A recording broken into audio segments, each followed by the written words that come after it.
Hello, and welcome to Diego C. Palace. Come on, Palace. Got the lucky hat on. Come on, Palace. We can do it.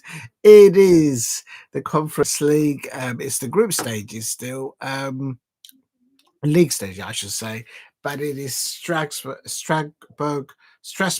versus Crystal Palace. It's a kickoff at 8 p.m., about 15 minutes or so. Welcome, everybody. Please hit like and subscribe at Diego C. Palace if you are new. Really looking forward to today's match. It's going to be a really physical match.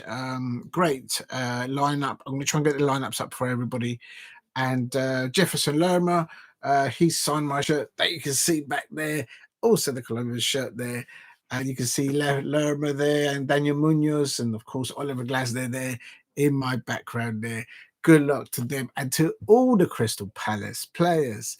And, of course, to Oliver Glasner and his coaching staff. And a massive good luck to all the Crystal Palace away fans, all the ultras that are there in Strasbourg Stadium. And it's called Stade de la Menu. Stade de la Menu. Yeah, it's got with JP up top, Pino after scoring with the previous game, and Sarr on the other side, Daniel Munoz, Tyrick Mitchell, either side, and in the midfield pivot, we've got Will Hughes and Jefferson Lerma, with the back three of Canvot, the youngster. I hope Chris Richards all right, because I think he is on the bench. Yeah, he is. So we've got plenty of options on the bench. Absolutely, it's going to be amazing. And of course, Maxime Lacroix and our captain, our Eagle, our Crystal Palace, Mark Guehi, Liverpool fans. Not just yet. You've got to give it some more time. Liverpool fans, right now, Mark Guehi, he's an Eagle. Come on, Palace. We've got to do it today. Good evening to the dog. I hope you're doing well. Thank you very much for dropping in. I hope you're doing well. We've got, let me just try and find, oh, no. Before I do that, I do have to check. Oh, excuse me. I do have to check that the sound. Wait a minute. The phone's going off. It's the wrong time. I'll leave that. I'm just going live and now the phone's going off. It is what it is. It's mad. Please keep hitting the likes and subscribe at Diego C. Palace. Right, just before I do kick off, I've just completely blacked someone there. I'll have to call them later on. They'll have to wait. I've just got live. I can't do too many things at once. Let's have a look. It's Oliver Glasner calling. It's Oliver Glasner calling to tell the Manchester United fans that they're not having Adam Walter. It's Oliver Glasner on the telephone to call me to tell the Liverpool fans that Mark Guehi is not going to Liverpool. It's Oliver Glasner on the blower calling to call me to tell those Barcelona fans and those PSG fans that Jean-Philippe Mateta is not going anywhere. He's not going anywhere. I tell you, it's all that. It's all that. It's if you know, you know. Please hit a like and subscribe at Diego C. Palace. Right, before I stop blabbering on about who's calling and whatnot, I'm just going to check that the thumbnail looks good. Thank you very much, the dog, for dropping in. I hope you're doing well. Looking forward to. There's been quite a few matches. I think Aston Villa have been playing. They kicked off a lot earlier, and they're doing really well. So well done to those Aston Villa fans. We always seem to score about 4 goals against them. If you know, you know. Thank you, the dog. I'll try some of those mouth expressions later on. Just as yet. And every time Crystal Palace scores, I'll be doing the exercises, I'll be doing the weights. I am getting ready. We are not getting the beach towels out just yet. We are in training to make sure that we land the trophy, because at Crystal Palace we do trophies. Real talk. We've got about 10 minutes to kick off. I did say I was going to try and find the lineups. Do you know what? This is not working, me leaning all the way down there. I'll have to use this here. I think that's okay. You'll have to do. Had something. Oh, I'll have to go and get something else in a minute. Anyway, right, let's get the lineups up. Hopefully, here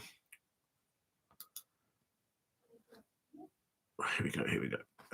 Yeah. I wonder if I can get it.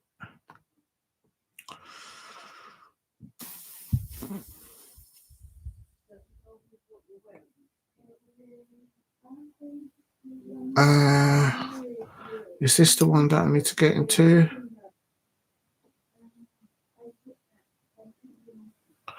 This is going to be a tough match for Crystal Palace because Strasbourg are a very good French side. They are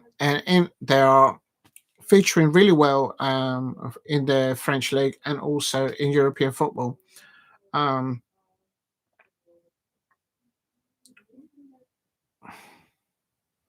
There's quite a few players that might be linked to Chelsea as well, so we'll have to wait and see there.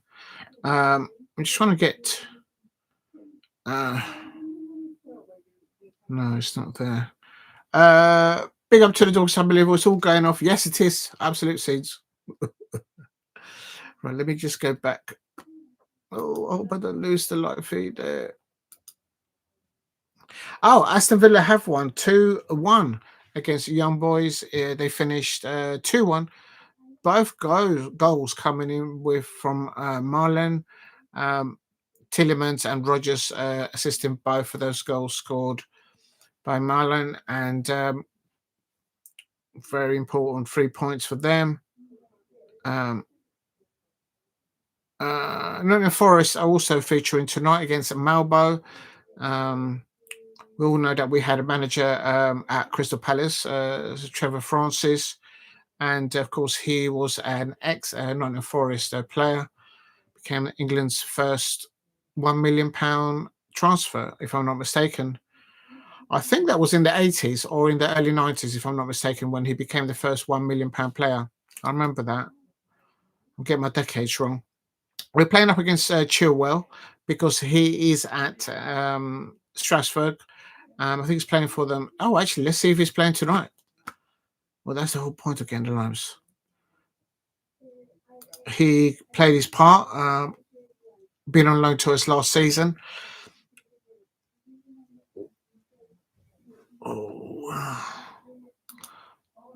Right, let's have a look. Is he there? Is he actually signed to Strasbourg, or is he on loan there from Chelsea? I've no idea. Probably Chelsea fans will know. But I'm just trying to see if I can find the lineups for Crystal Palace. I probably won't. Right, I've got 8 minutes to find the lineups, and then I'll put them on there. I have read some of them out, but not all of them. And then I can put them into the description.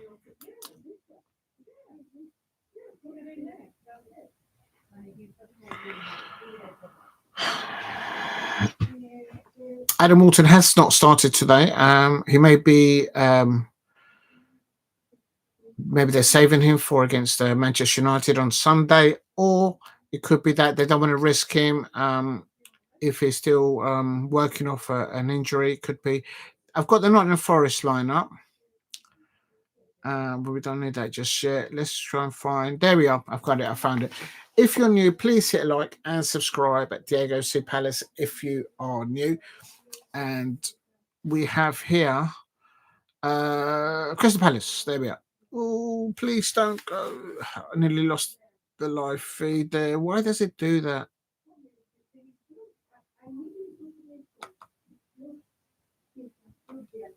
There we are. Go back to normal.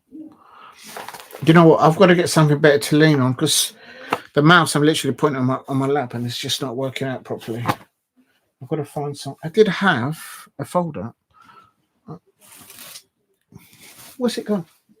Where has it gone?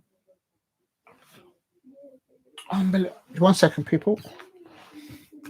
That I was using yesterday, and that was perfect. One sec, people. I'll just go and get it. Unbelievable.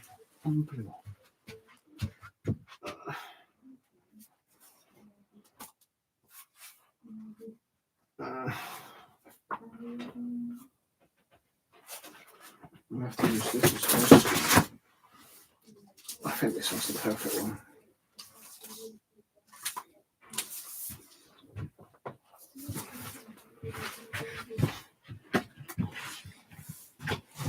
Right, here we go. Let's not knock over the. You knocked over the phone. You don't want to do that. Right, that's better. And then what I'll do is I need to put this on charge because otherwise I might lose the match. Good, that's charging. I should really get all this set up before I start. As you can tell, I was in the middle of putting the lineups.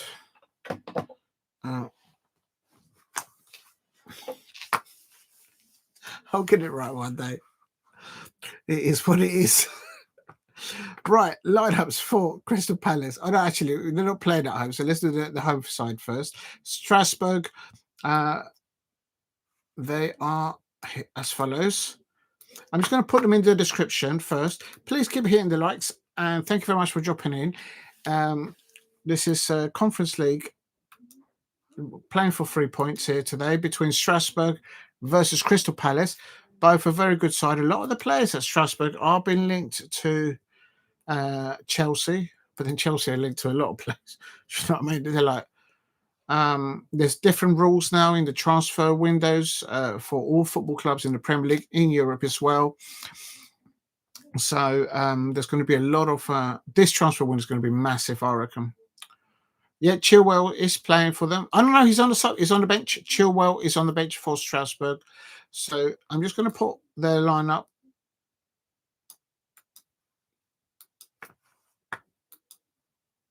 Right, I've put in here. This is the Strasbourg line. Excuse me, Strasbourg lineup, and I'll tell you what formation they're playing. JD, our youngster, JD Canvot is starting ahead of Chris Richards. I hope Chris Richards is okay. I know he's on the bench, but I think he picked up an ongoing injury when he was playing for Mauricio Pochettino's United States of America. He played him in the second half when he didn't have to play for him. And that's my take on it. But maybe I'm wrong about that. And then this is versus Crystal Palace. Oh, Lord. There's not enough. There's not enough room. Yeah, let me just delete that bit. Some kind of one. We're still playing the same formation. Oliver Glasner with 3 at the back. Right, I can confirm that the former Chelsea player, and he did help us last season, towards the end of the season, in the Premier League and also in obtaining the FA Cup that you can see there.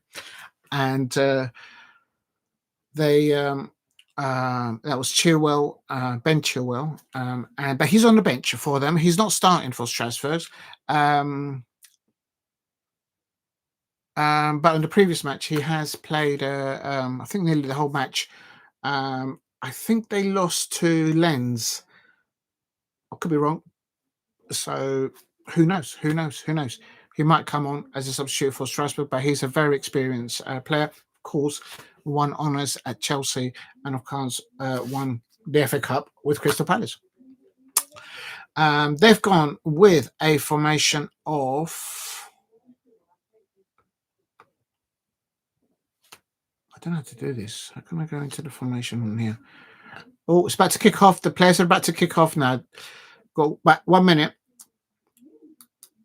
Right, if I leave that one there, and then I'll go there. Come on.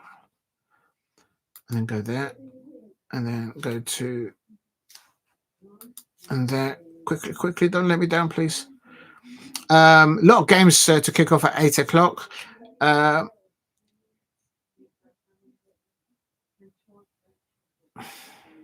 That's not what I wanted to see.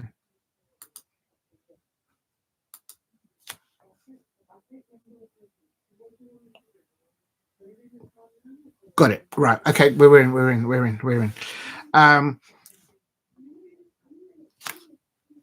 I can confirm that Strasbourg is definitely playing four at the back with Doue, Hogsberg, Sarr, and Barco. Their manager Liam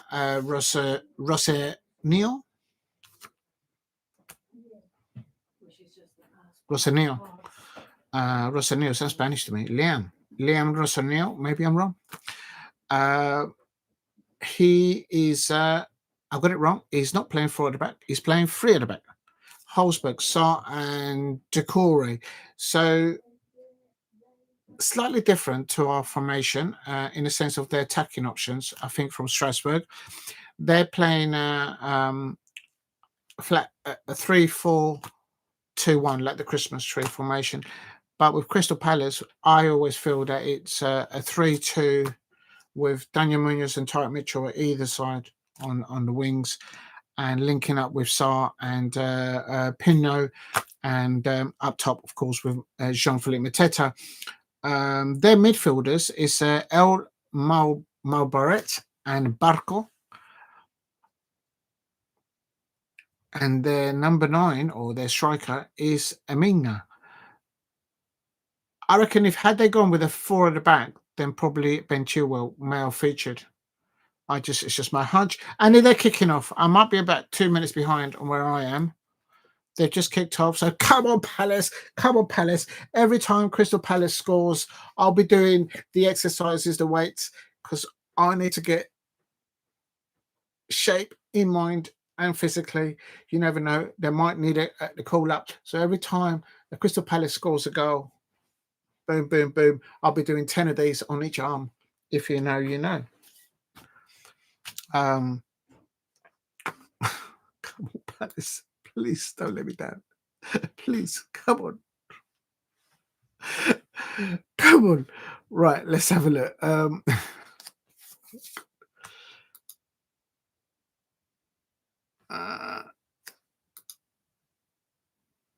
That's a good defending there by Guehi on the ball. Look, it's about keeping shape. It's about this is going to be about the first 5 minutes. I think Palace is just settle down, no silly mistakes.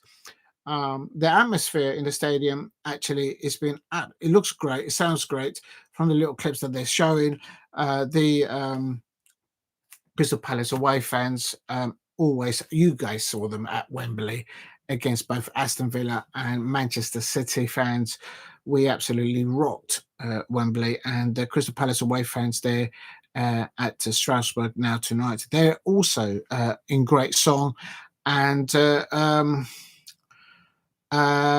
it's going to be who's going to gas out of energy first, maybe on this one.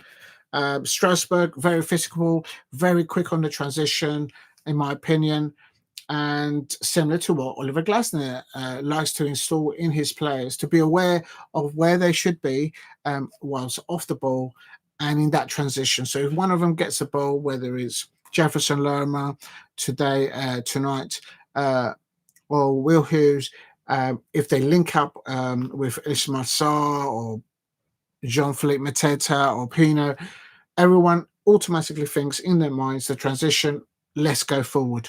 Nothing about passing the ball sideways or backwards.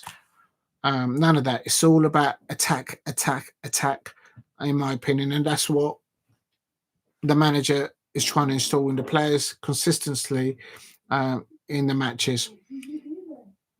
Right, here we go. We've got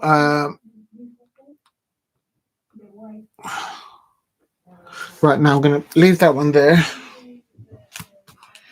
Get away there. If you're new to the channel, please subscribe at the AOC Palace. And I'm going to quickly go to that because that's not really working out there. No.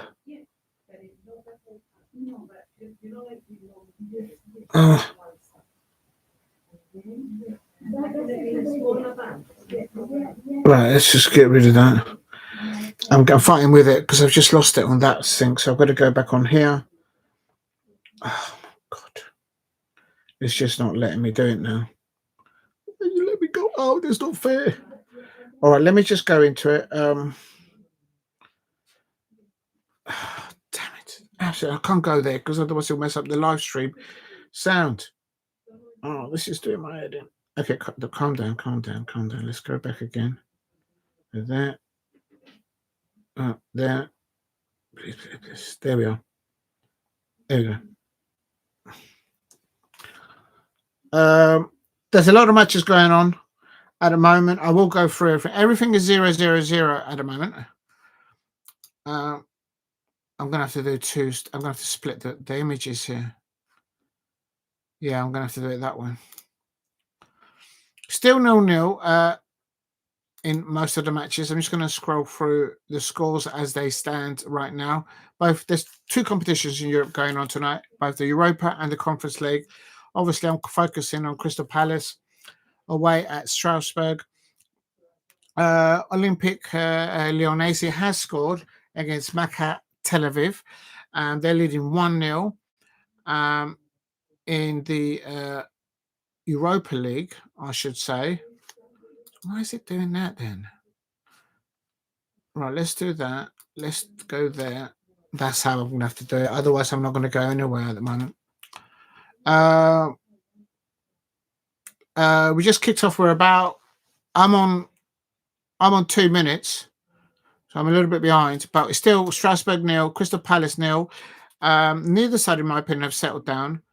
It's got some hard challenges going in right now. Oh.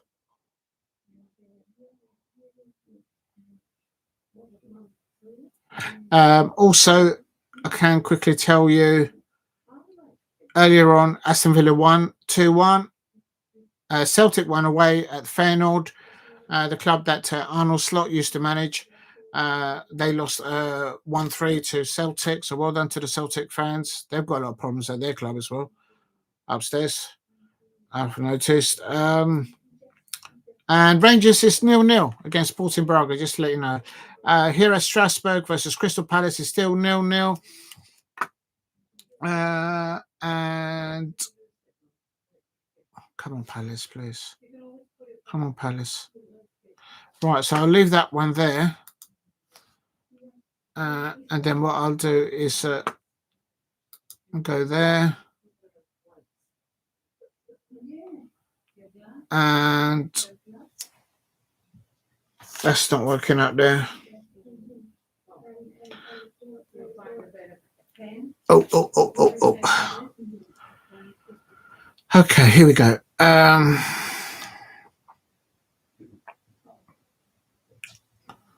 Everyone's kicked off at 8 p.m. More or less. There's some matches that actually started like 2 minutes after. Not sure. Maybe because maybe they're in Europe. I don't know. It's a bit weird because normally they do all start at the same time. If they're all supposed to kick off at 8 p.m. Whether you're in Europe or in the UK, but obviously it's in France.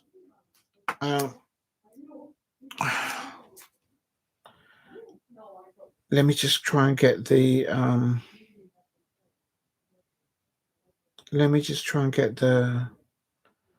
Just going to try something else.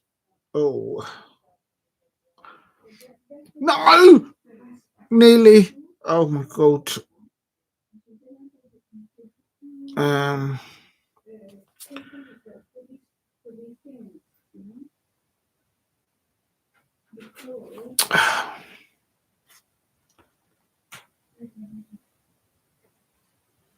Let's see if this works. Please work. No, that's not working. I can see this is going to frighten me. It is what it is. All right, whatever. On the second one, try there. Good pressing by Crystal Palace there. If we don't press them high, if we don't press Strasbourg with the high line, they're going to try and muscle out us off the ball. They're a very physical side. There's a lot of talk of players of them being linked to Premier League clubs already. So they're all playing for the gallery, as it were.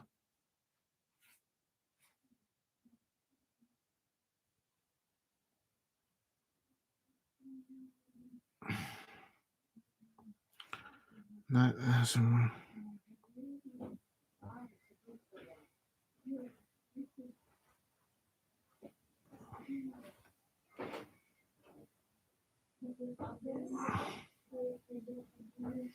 okay, that hasn't worked. So, oh my God. See if that one goes, see if we get anything there. Right, still 0-0 between Strasbourg and Crystal Palace. We're into about... I've lost the thing now. This is going to fight me. It's going to fight me. Man. Oh, man. It's just going to be one of those.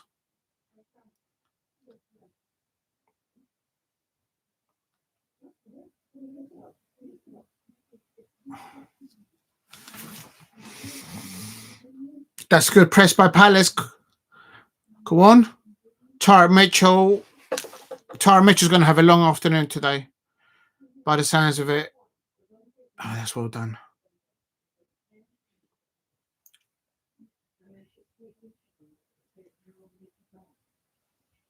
That's not working with that one. Let me just turn that down. Please keep hitting the likes and subscribe if you can.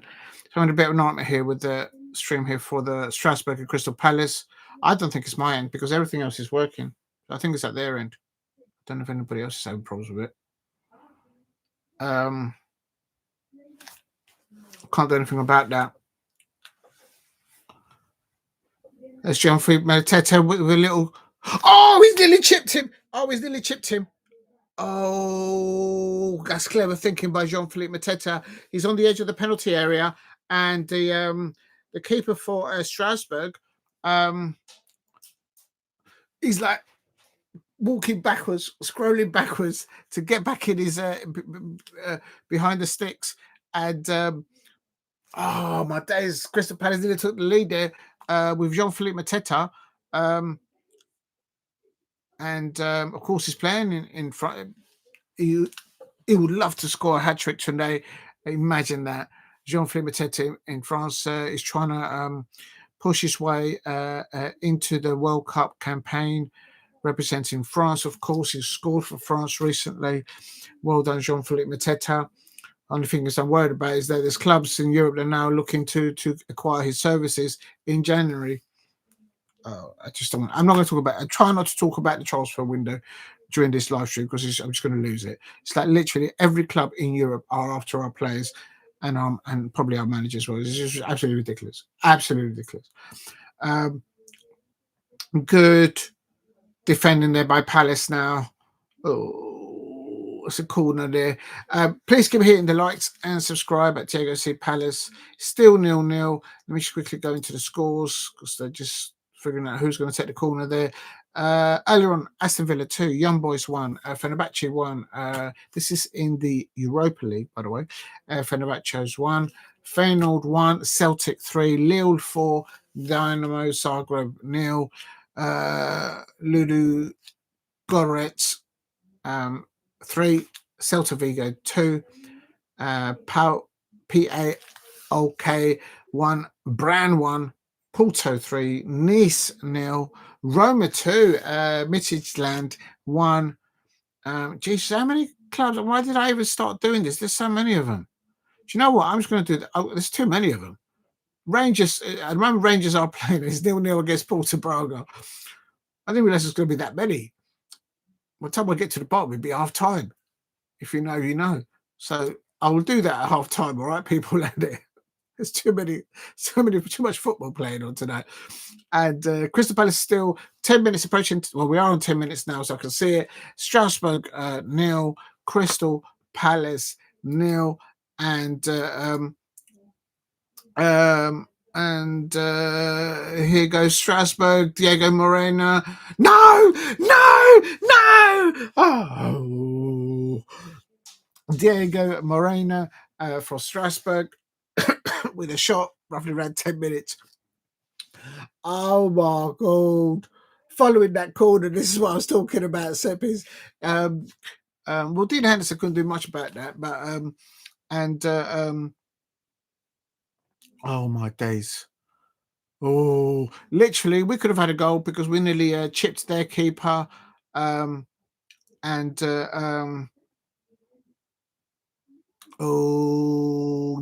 by Crystal Palace. Come on, Palace. Every time Crystal Palace scores a goal tonight, every time Jean-Philippe Mateta scored, if Mbappe can score 3 goals yesterday, Jean-Philippe Mateta can score 4 goals. That's right, I said it. Jean-Philippe Mateta is much better than Mbappe.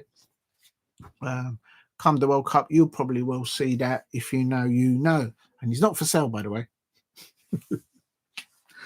Oh, no. Right, I'm just going to pour a drink because I'm a little bit thirsty.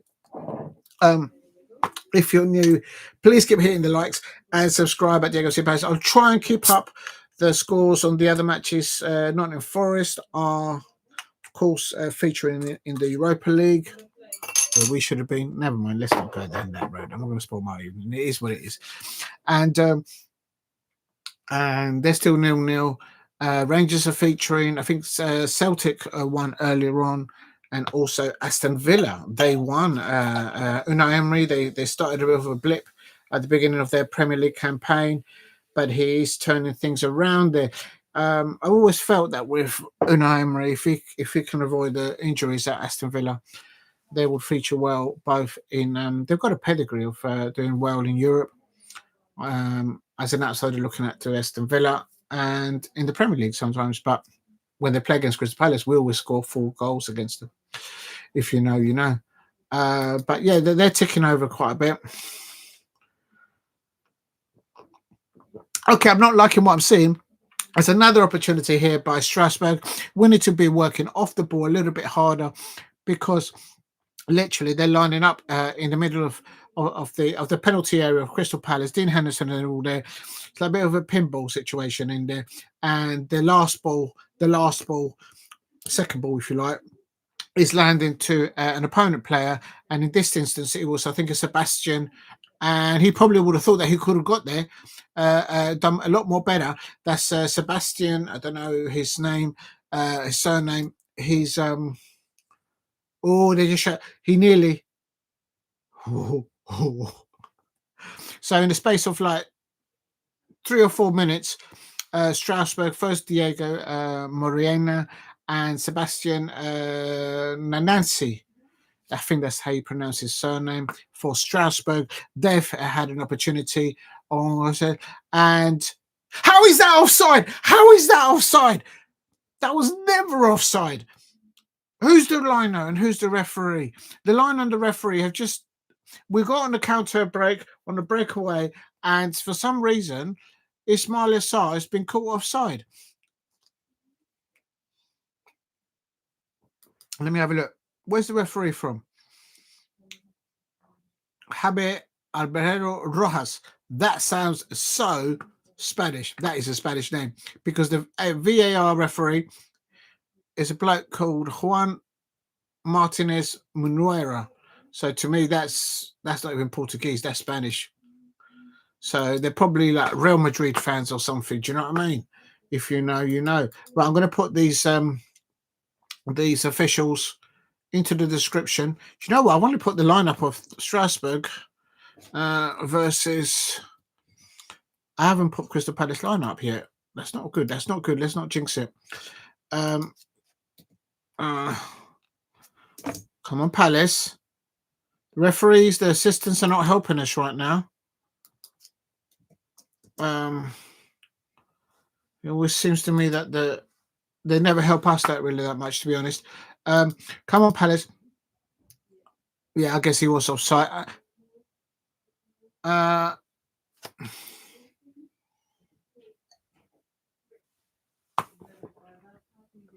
Unbelievable. We caught offside, and they've had a 2 session. This is going to be a little bit end-to-end in the first 15 minutes, in my opinion. That's what I said.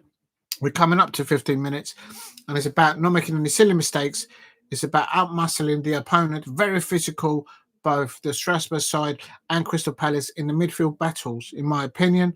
In the midfield battles, we've got Barco and Malbaret up against Will Hughes and Jefferson Lerma in the number 8 position for Crystal Palace.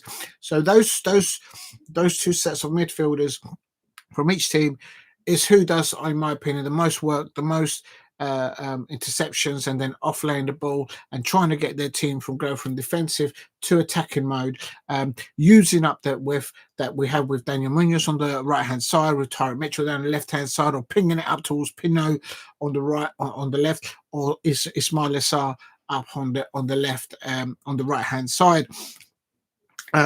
For Strasbourg, they've got Enciso and Nanasi, and he's had an opportunity in front of the Crystal Palace goal around 14-15 minutes.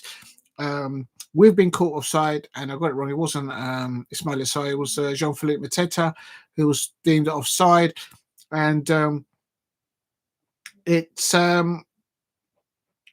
both sides here are clearly going to try and get the first goal.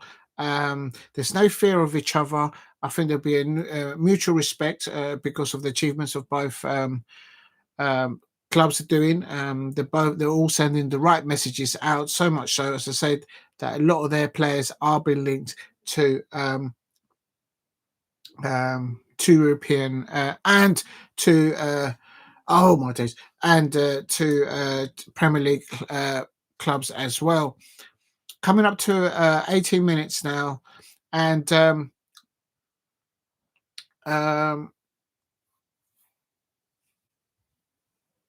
Jean-Philippe Mateta, the ball's coming to him.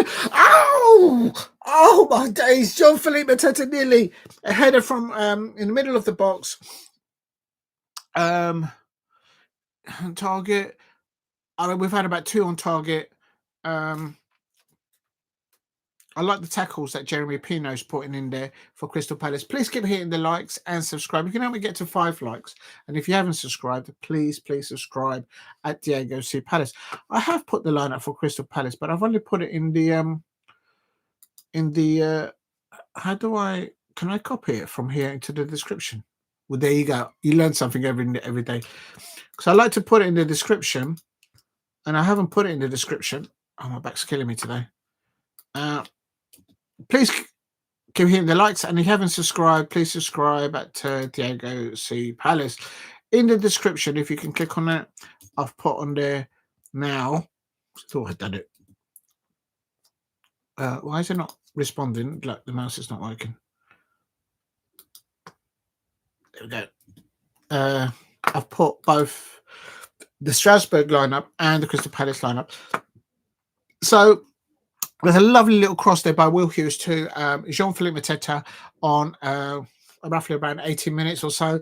And Jean-Philippe Mateta in the middle of the Strasbourg goal. Boom. But it's just a little bit too high. It was a bit off target, so it's not on target. But a good attempt there now. Now Strasbourg going on the other side and around 90 minutes, 20 minutes. Did Henderson. Did Henderson. My goalkeeper. Did Henderson has saved that. So well done, Henderson there. Still 0-0, Strasbourg 0, Crystal Palace 0. It's who's. I think the first goal is important for either side. Come on, Palace, we've got to do this. We've got to get the 3 points. Let's get this trophy and get into the Champions League next season.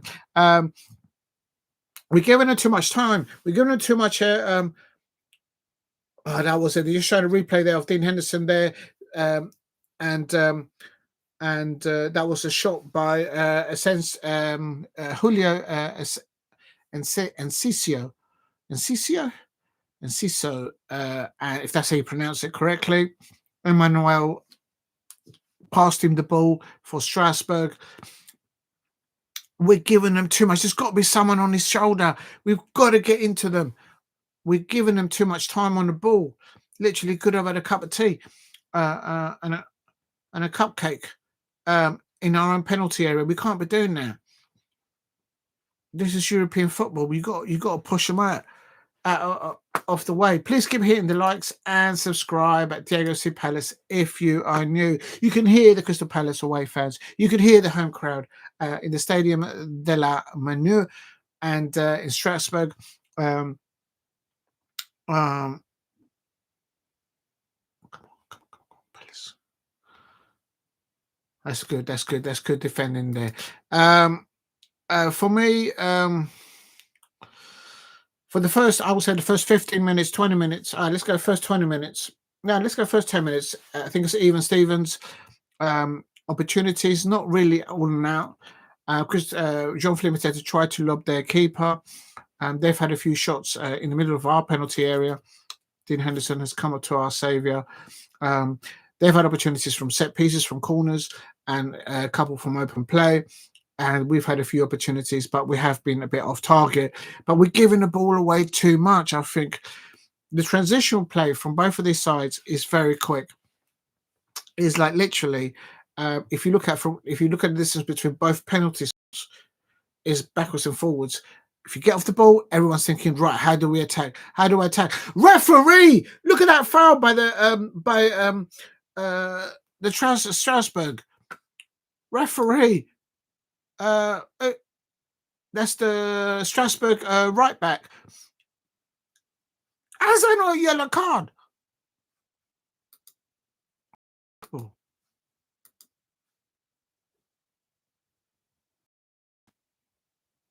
Unbelievable. I bet you we do a foul and we get like a yellow card straight away. I reckon this referee surname I've put in the in the description the referee's name, and to me he looks like he's from like Real Madrid, so he could be one of those dodgy Real Madrid referees. Go and talk to Liverpool fans; they'll tell you how many dodgy Real Madrid referees they've had over their time. If you know, you know. Look at that! Look at that! Look at that! That's the referee, and for me, I think he might be from that neck of the woods. What's going on here, man?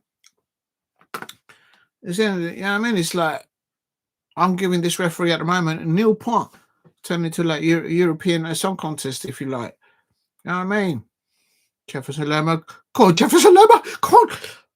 Oh, they're so close. They're so close. Daniel Munoz, El Colombiano, Daniel Munoz passing the ball to Jefferson Lerma. And that Jefferson Lerma from just outside the box. Boom.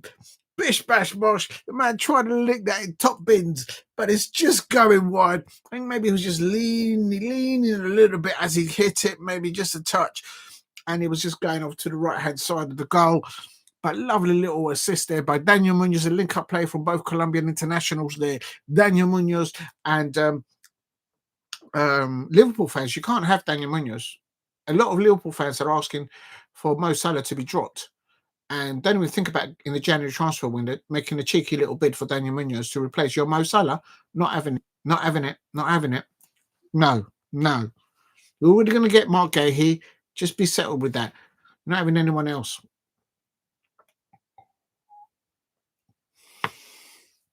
Please keep hitting the likes and subscribe at the AOC Palace. Thank you very much, everyone who's been tuning in. The last few days I've done European fixtures for the Champions League, and also did a Monday. I think I did. It was Manchester United versus their fixture in the Premier League, and they against Everton. And I intently looked at that time, the lineup, because obviously we've got them at noon on Sunday. And I don't think Manchester United played in midweek. They're not in Europe, are they? Are they? Anyway, no, they're not, because they've got knocked out. Yeah, anyway, but it doesn't matter. But what I'm saying is that they've had more time to. Oh, nearly. Oh my days. Are we better not get a free kick? Will Hughes has just chopped up somebody. No, he doesn't get a yellow card. Okay, I'm happy with that. I swear, if he gives Will Hughes. No, it's not a yellow card. No, good. No one with yellow cards, but I just got a feeling this referee looks a bit suspect. It looks a bit like a Real Madrid referee. If you know, you know. I'm just saying. So it's got a feel of it. That's all.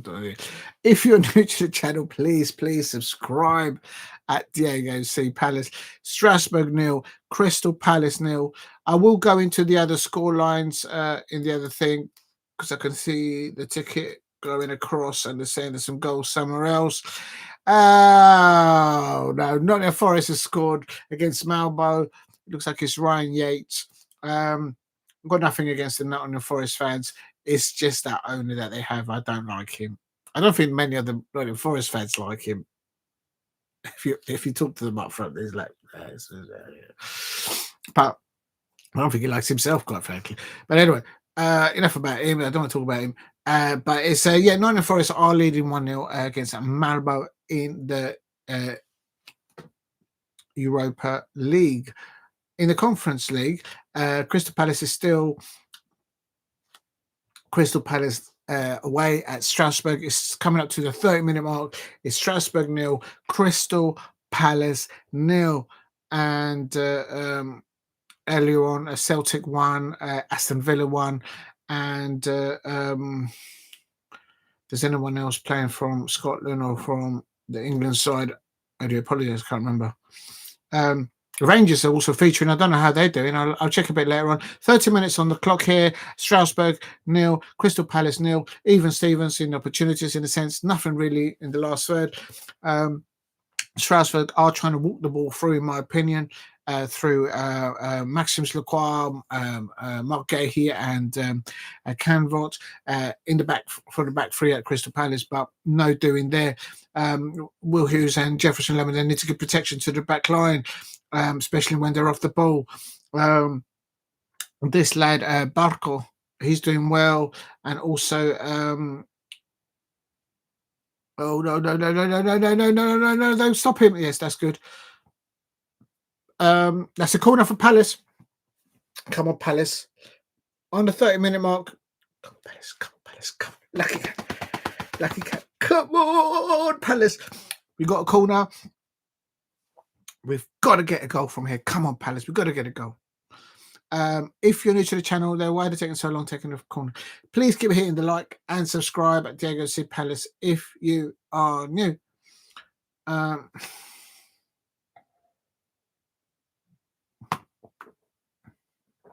on, Palace, please. What's the table saying to us at the moment? We're in 10th. We've got 7 points. Strasbourg have got a point more because they drew at the 3 games that they've played. Obviously, we lost our second game. That's why we've only got 6 points. Well, we're drawing at the moment with Strasbourg, so we're on 7 points. But come on, Palace. Come on. You know what I mean? It's there for the taking, this trophy here. We've got to we can beat the likes of Man City at Wembley. We can beat the likes of Liverpool. Actually, everyone seems to be beating Liverpool at the moment. Just got to come on this. They're going. They're on free fall.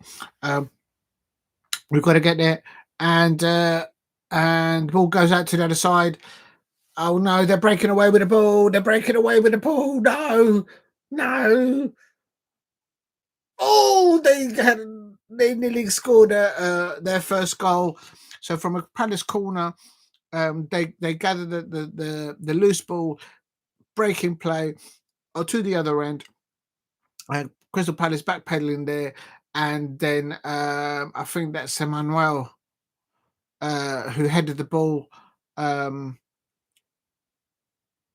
they nearly scored, but yeah, no, I think we had it covered. Come on, Palace. Come on, we can do this.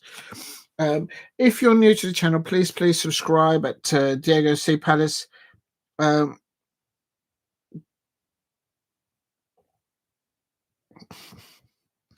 hope I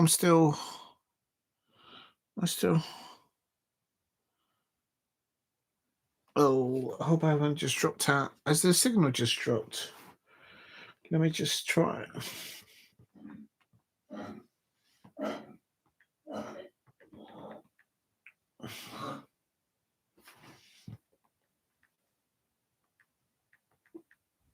Oh man, I can't do this now.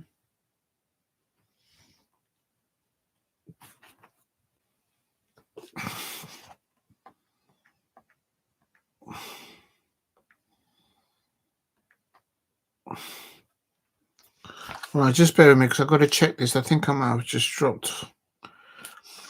I think there's. Damn it. I knew it won't go smooth today. Oh no, it's still go fine. I thought it dropped out. I don't know. But it could be. It looked like it had dropped out. I thought I dropped the. Oh, I don't know what's going on. Maybe it's sat there. I think something's going on. I don't think it's my end. Oh, come on, ref.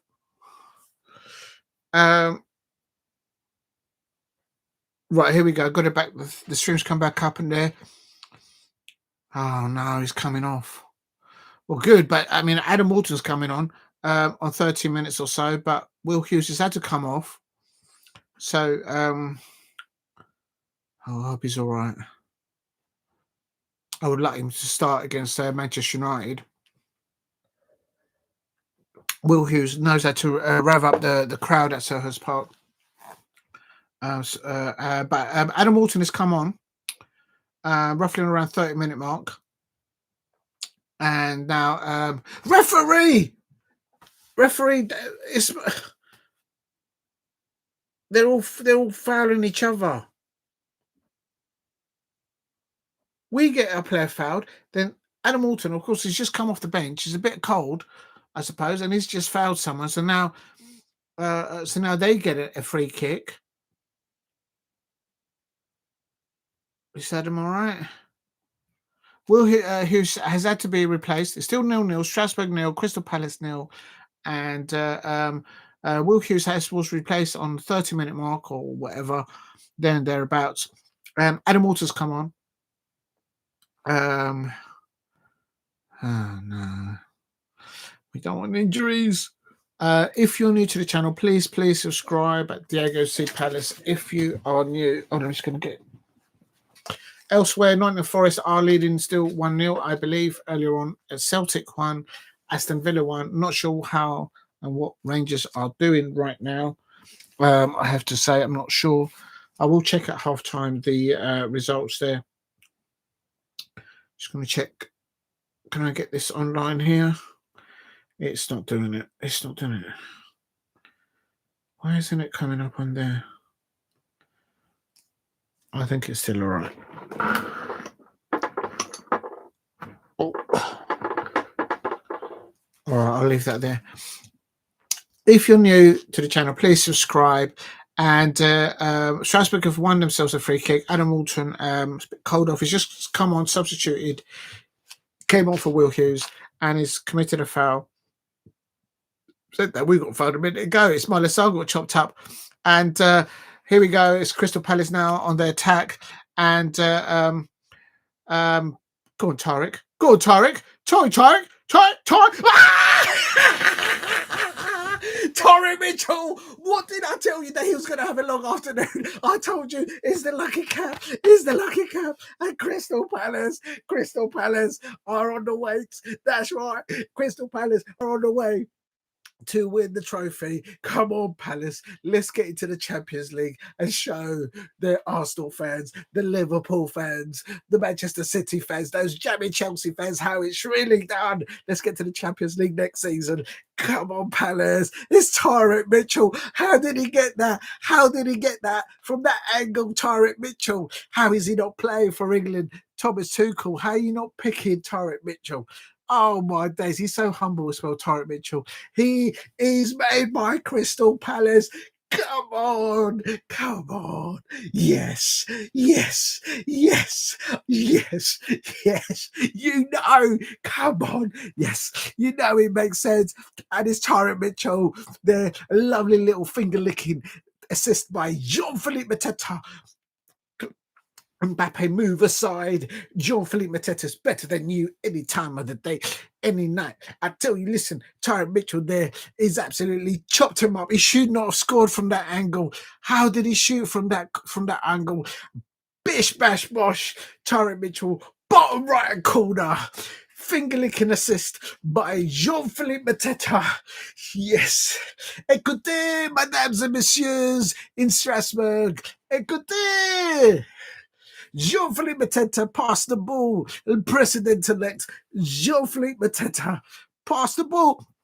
And Tyrick Mitchell has scored for Crystal Palace. You know it makes sense. Come on. Come on. Let's get to the final and let's get to the Champions League. No, that UEFA will try and take that away from us. If you know, you know. On 35 minutes or 36, you know what? It doesn't matter when they scored because you know, so that was good. The referee's got a Spanish surname. He looks and he sounds like a Real Madrid fan. And I tell you something, he looks a bit suspect. If you know, you know. Go and ask the Liverpool fans what they think of the Real Madrid referees. Say no more. Ismail, come on, Palace. Let's get a second goal. Let's get the second goal. Very good first 5 minutes. But look at that. They're doing a little replay there of Tyrick Mitchell. He should have scored from that angle. But he did. Why? It's because he's red and blue. Because he's wearing the lucky cap. It's because he does his weights. He's so humble, Tyrick Mitchell. I'll tell you, man, he must have learned a few little tricks there from Michael Olise or from Ebrieze. If you know, you know. Come on. Crystal Palace are leading 1-0 away at Strasbourg. They might have to big on Ben Chilwell, the way they're defending right now. Let's go for the second goal. Come on, Palace. I did say I was going to do 10 of these. I forgot. There we go. I'll do 10 of these because someone keep count. I'm supposed to do 10 of these. I think that's about 3, 4. Yes. Come on, Palace. Come on. It's the lucky cap. Tyrick Mitchell, born, bred and buttered in South London. He should have scored from that angle. He's learned a few old tricks from Michael Olise and Ebrieze. Arsenal fans, you never made Ebrieze. He was made at Palace and at QPR. If you know, you know, because Arsenal fans, you threw Ebrieze, you threw Michael Olise back in the day, both of them underneath the bus. You closed the door on them and you threw them underneath the bus. You didn't let them play. Well, there you are right now. Come on, Tyrick Mitchell. Look at that goal. They're just showing the replays of that. And Jean-Philippe Mateta. For those of you in the cheap seats at the back, get out and do some exercises and listen to this because Jean-Philippe Mateta assisting there for Crystal Palace. Oliver Glasner celebrations like that. He's doing the weights now. He wants to come on the pitch and have a few kicks. If you know, you know. I tell you, I was a little bit worried that Will Hughes came off. This is what's so important to have Adam Walton. He came on the pitch and within 5 minutes, bish, bash, bosh, we're scoring. Manchester United fans, you're not having Adam Walton. Not just yet. I know they've changed the rules in Europe and you guys are going to be able to spend a lot more money in January and at the end of the season, but you ain't having Adam Walton. No. Don't spoil my moment. Adam Walton comes on. 5 minutes later, here we go. 1, 2, 3, 4. A lovely finger-licking pass by Jean-Philippe Mateta. Strasbourg, mesdames et messieurs, écoutez. Jean-Philippe Mateta. Mbappe, move over to one side. Mbappe, move over to the other side. We've got Jean-Philippe Mateta. Do you know what I mean? Jean-Philippe Mateta throwing his manager underneath the bus. Vinicius Jr., Bellingham, Mbappe. Word on the street is that they're throwing their manager, Xabi Alonso, underneath the bus. Maybe he will be the next Liverpool manager. Watch this space. Now, we got Jean-Philippe Mateta. He passed the ball. Finger-licking pass ball to Tyrick Mitchell. Boom. Bish, bash, bosh. And we're leading 1-0 away.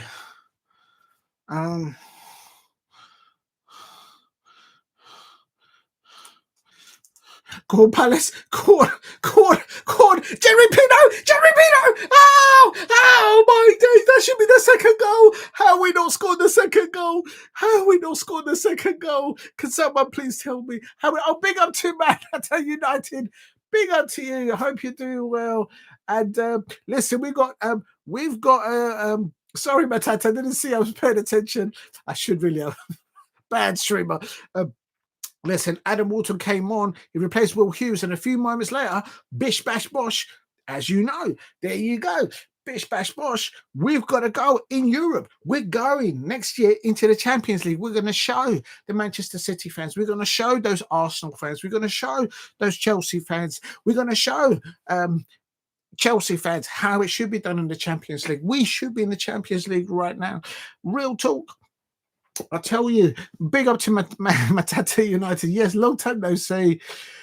In the past, we've played Europe in the midweek, pre-week and the weekends. Now it's the other way. Plays midweek. Time to change, Diego.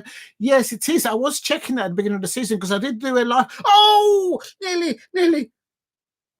Oh, anyway. But I'll tell you something, Matata United. I'll tell you something.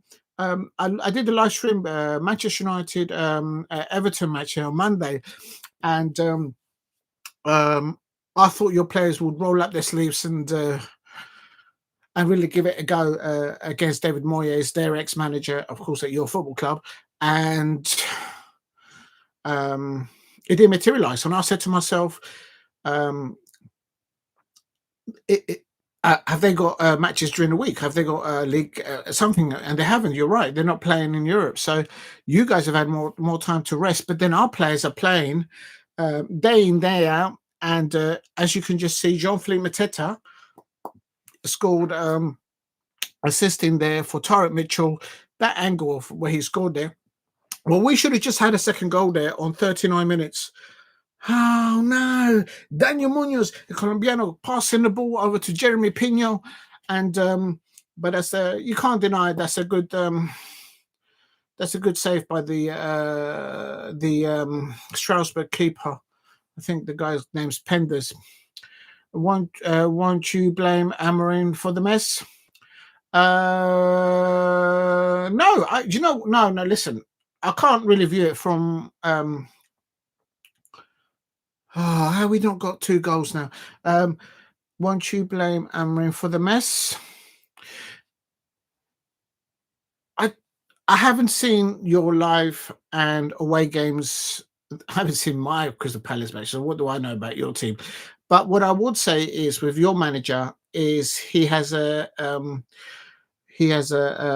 since I think he landed at your football club, he had not just an idea, he had a physiology of how to approach coaching staff, squad in depth, and play in a certain way at your football club. And he hasn't been swayed off that. So you got to give him credit for that. You got to a final last year. Had you won against Tottenham, you probably would have signed Victor Gyökeres, and the beginning of the season would have been a lot different, I think. But I think you've got you also got to bear in mind, I think, because there's always drama coming out of that football club. It's like Kardashian FC sort of thing. So he's had to get rid of all the baggage players that he's had on the books, off the books, and get the players that he wants in and get them to be fit enough and be at levels, be Premier League ready. Look at Sporting. They're doing really well. They won last night or the night before in the Champions League without Ruben Amorim and both Victor Gyökeres as an example. So if you've got the right players, if you've got the right momentum and mentality within the squad, you can achieve things. And I think Ruben Amorim, he's stuck to what he wants to try and do, but he's having to deal with things off the pitch. And probably the players that you guys have got will not walk into my Crystal Palace lineup. So they need to up levels in training and deliver better results on match days. And make no mistake about it, he doesn't look like a manager to give up. I don't think the manager that you have in Ruben Amorim. But Oh, how are we not 3-0 up? How are we not 3-0 up? How are we not 3-0 up? Crystal Palace should be going into half time 3-0 up. Mark Guehi just headed the ball there across the penalty area.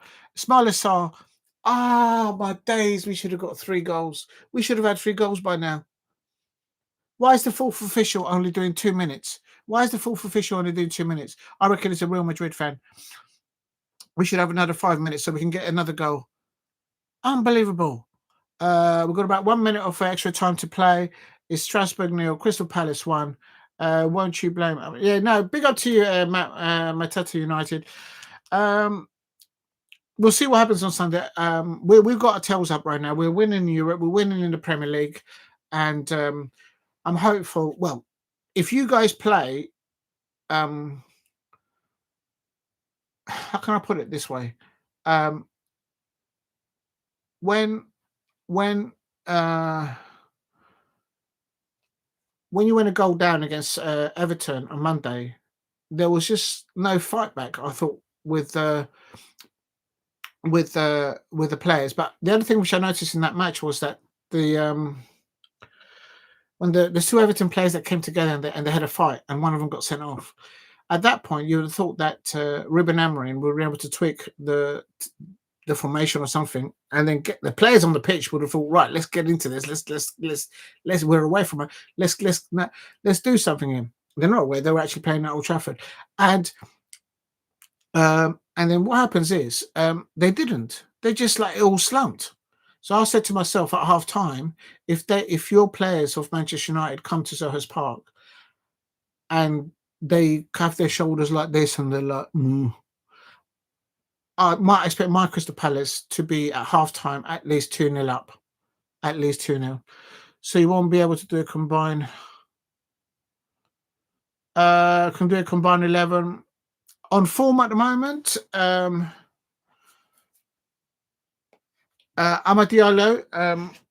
did well. But he won. At the moment, I can't see one. Not at the moment. I'll have to look at each individual position.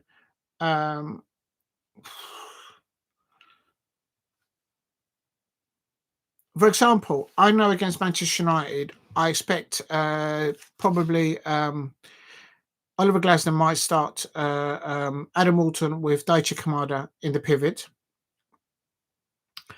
I think that's what's going to happen. As an example, Casemiro or Bruno Fernandes, who you normally play in those 2 positions, would they go ahead of that on experience of professional football players, on what they've got on the mantelpieces of trophies? Then you would have thought that Casemiro and Bruno Fernandes, well, certainly Casemiro, would walk ahead of Daichi Kamada and Adam Walton if they start in the pivot for Crystal Palace, but not in the current form. So that's why I say I just couldn't squeeze those 2 in there on that in there at the moment. As the back line, I think you played Shaw. I can't remember the other defenders that you had. You didn't play Maguire, but we've got options of Chris Richards. We've got the youngsters, Canvot, who's playing tonight.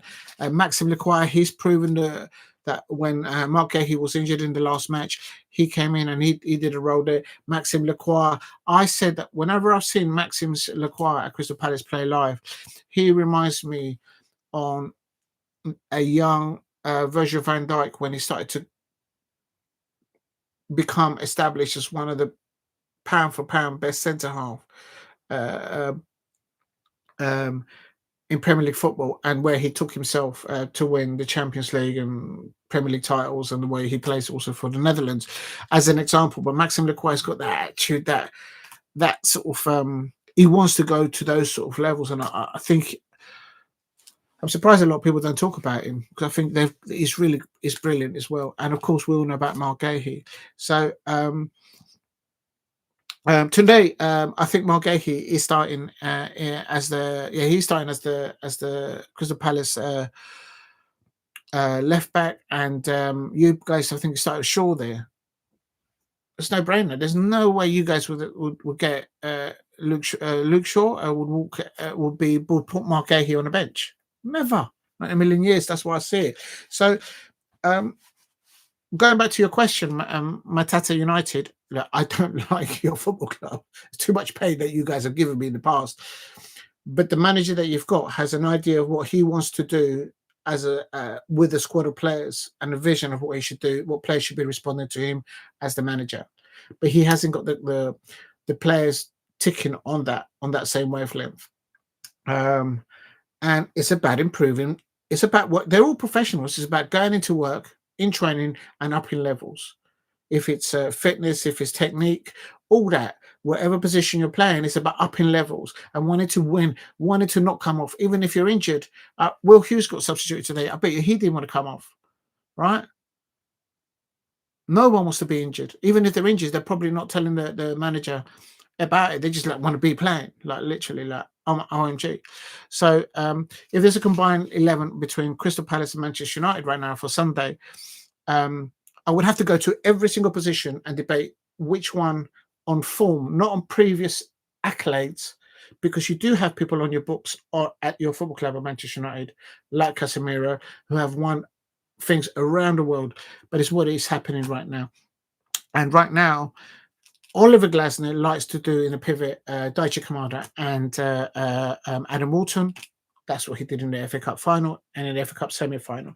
I will personally have Jefferson Lerma in there over Daichi Kamada, but that's just the way he plays it. He does it. I could not look at what Tyrick Mitchell has just scored today. Tyrick Mitchell in the European stage, he's angled the ball in there. It's levels in the levels of like what Michael Olise or Ebrieze would have done. He shouldn't have scored that from that angle, but he did. And what made that goal was that finger-licking Nando's pass by Jean-Philippe Mateta, a Frenchman who would want to score a goal today, a hat-trick on home soil, who wants to move over a side Mbappe, because I think Jean-Philippe Mateta could get to those levels. Good evening to the dog. So I hope that's answered your question, Matata United, but welcome. I hope you're doing well. Wow. Bish Bash Bosh, great performance so far. I tell you something, I'm on the weights. I'm on the weights. I'm telling you, 1, 2, 3. Every time Crystal Palace score, I'm doing this. It's half time at the moment. I'm not even bothering about the half times in the other matches. Forget about Nottingham Forest. I've got nothing wrong with Nottingham Forest fans. It's just your owner. I don't like him. I don't think he even likes himself. So let's just leave it there. But did you see that goal by Tyrick Mitchell? It was Bish Bash Bosh, and the goalkeeper had no chance.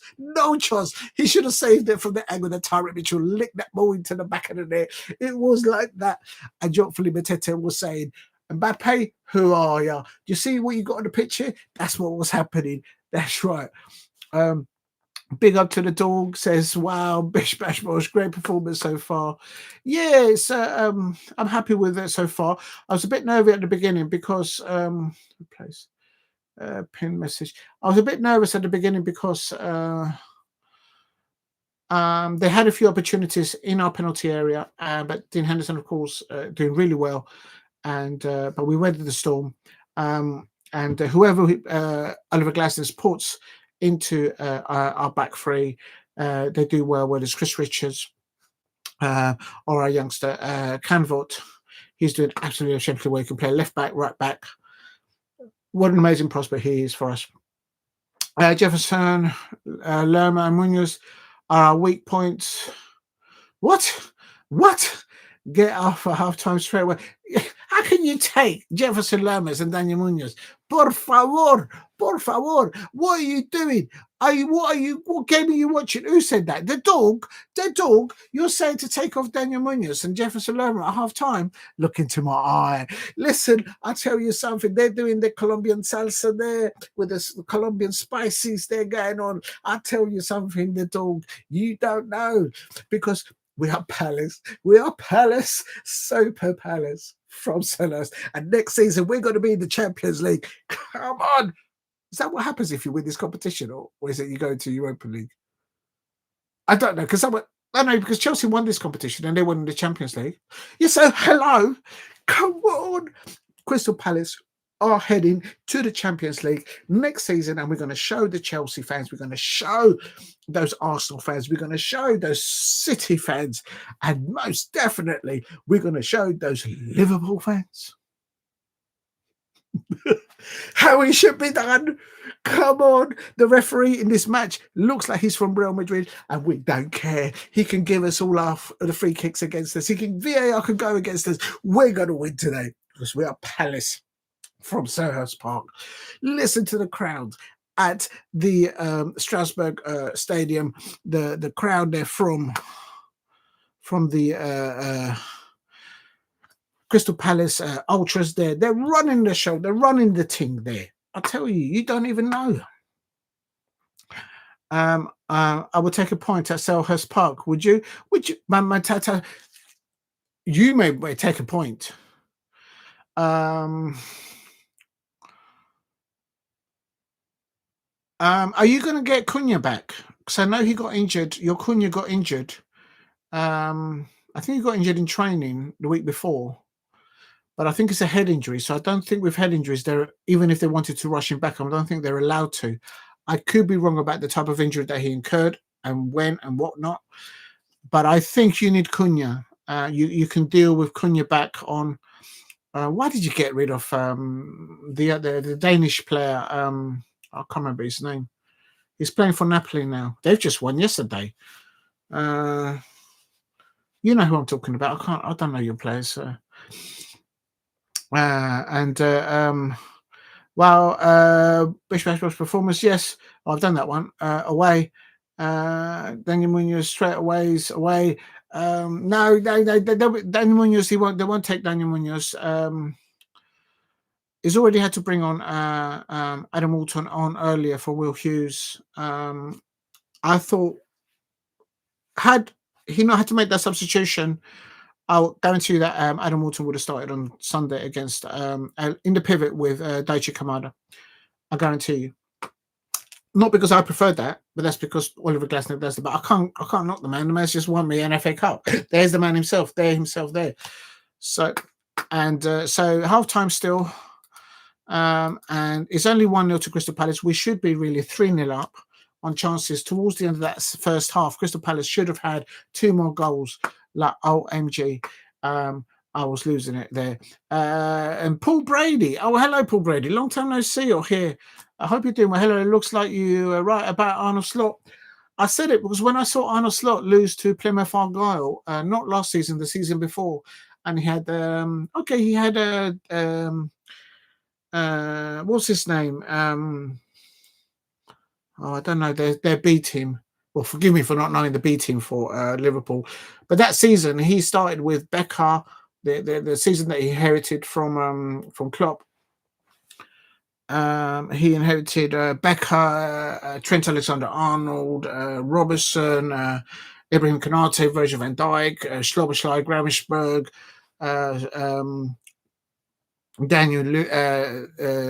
David. Luis Diaz, Mo Salah, and with Cody Gakpo, and of course the late Diogo Jota. In his first season, Arne Slot, he didn't play any of them. And Darwin Núñez started for his Liverpool side, and they lost to Plymouth Argyle in the Cup. They were bottom of the first division at the time. They're now in Division 2. But when they lost to the side like that, I said to myself, there's no way that even a B side or a C side with a manager from the Netherlands, they used to manage at Feyenoord and had a pedigree of himself there anyway, he shouldn't be losing to a side like Plymouth Argyle. And they did. And that was the thing that I saw that. And I think it's the same thing I've got about Enzo Maresca at Chelsea. I did 2 watch-alongs. I don't know why I did it, because I never get my lifetime back. I did watch-along of 2 away games. It was Chelsea away at Brighton, one in the cup competition, and another one watch-along in the Premier League. And he lost both of them in the space of 1 week. I was saying to Chelsea fans, it's like there's no way this man is going to take you to Chelsea to all those trophies that you have in your club shop. No way, surely. And so it's just the little things that I see pick up. Maybe it's easier for me to see that as an away fan. Manchester United, yes, big up to Matata United. I hope you're doing well. We need to find some Venezuela. What you talking about, Venezuela? And it's Colombia. This guy doesn't know Venezuela. It's the big difference, right? It's like confusing a Welshman and an Englishman. You just can't do that. You can't do that. You can't do that, son. Dog, I think you're from the American. If you're from America, it's like saying someone from Texas is the same as someone from California. Completely different bread. Completely different bread of ting, man. If you know, you know. The dog says, "Hold your horses. We got the Europa League, not the Champions League. You got the Europa League." Oh, they started again. Hold on a minute. Oh, don't let me down, please. Don't let me down. Don't let me down. Don't let me down. Ben Chilwell. Oh, I did forget. Sorry, Ben Chilwell did come on in the first half at the end of it, and we should have got 3 goals. If we win the Conference League, we get Europa League. Oh, I see. If we win the Conference League, we get Europa League.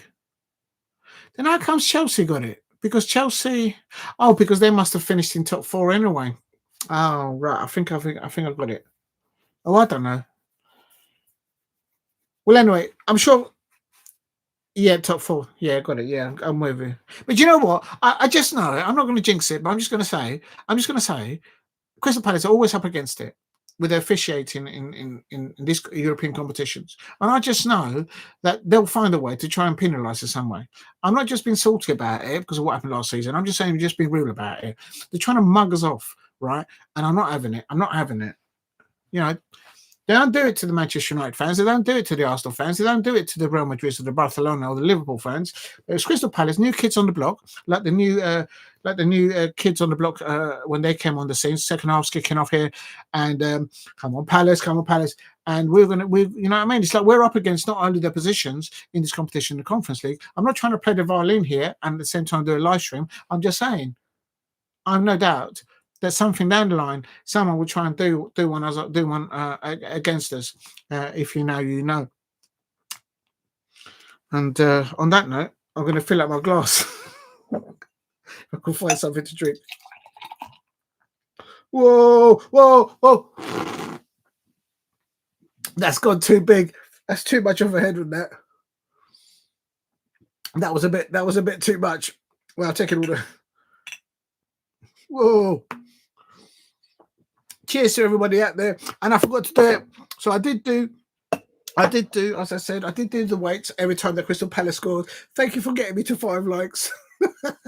Please keep hitting the likes and subscribing. Next Crystal Palace goal, I'll be doing more of these because I'm getting ready. You never know. They might need a goalkeeper. I wasn't too bad at 5-a-side and goal. Do you know what I mean? Once I found that one flat foot was flat and the other one wasn't, do you know what I mean? You got to do something. So manager says, right, you getting goal, like, son. You can't run down the line no more. Please keep hitting the likes and subscribe at Diego C. Palace. Remember, ladies and gentlemen out there, to eat while you watch your football. Especially if you're a Liverpool fan right now, just stay strong. Just stay strong. I'm a Crystal Palace fan. You know what's coming. I've got to do it. If I don't do it, I'm not a Crystal Palace fan. But Liverpool fans, I think you've gone past the point of no return. Like literally, the pain is beyond. You're beyond the pain barrier right now. So Liverpool fans, I'm just saying to you all, shake the hand of your manager, Arnold Slot. Give him his due respects because he got you the Premier League title and all that jazz. And I don't know what it's like to win a Premier League. I will say that as a Crystal Palace fan. But Liverpool fans, Jurgen Klopp has been itching to try and take my Oliver Glasner away from my Crystal Palace to RB Leipzig, or trying to, he's been trying to, every time he comes to the UK, he always likes to have a little, see what's going on with Oliver Glasner.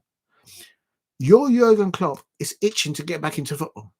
There was rumours a few weeks ago the man was something to do with Leeds. Maybe that wasn't true. But, do you know what I mean, Liverpool fans? I'm not bantering here. This is a Crystal Palace fan. We're winning in Europe. You lot know, we haven't got the European trophies that you lot have got, right?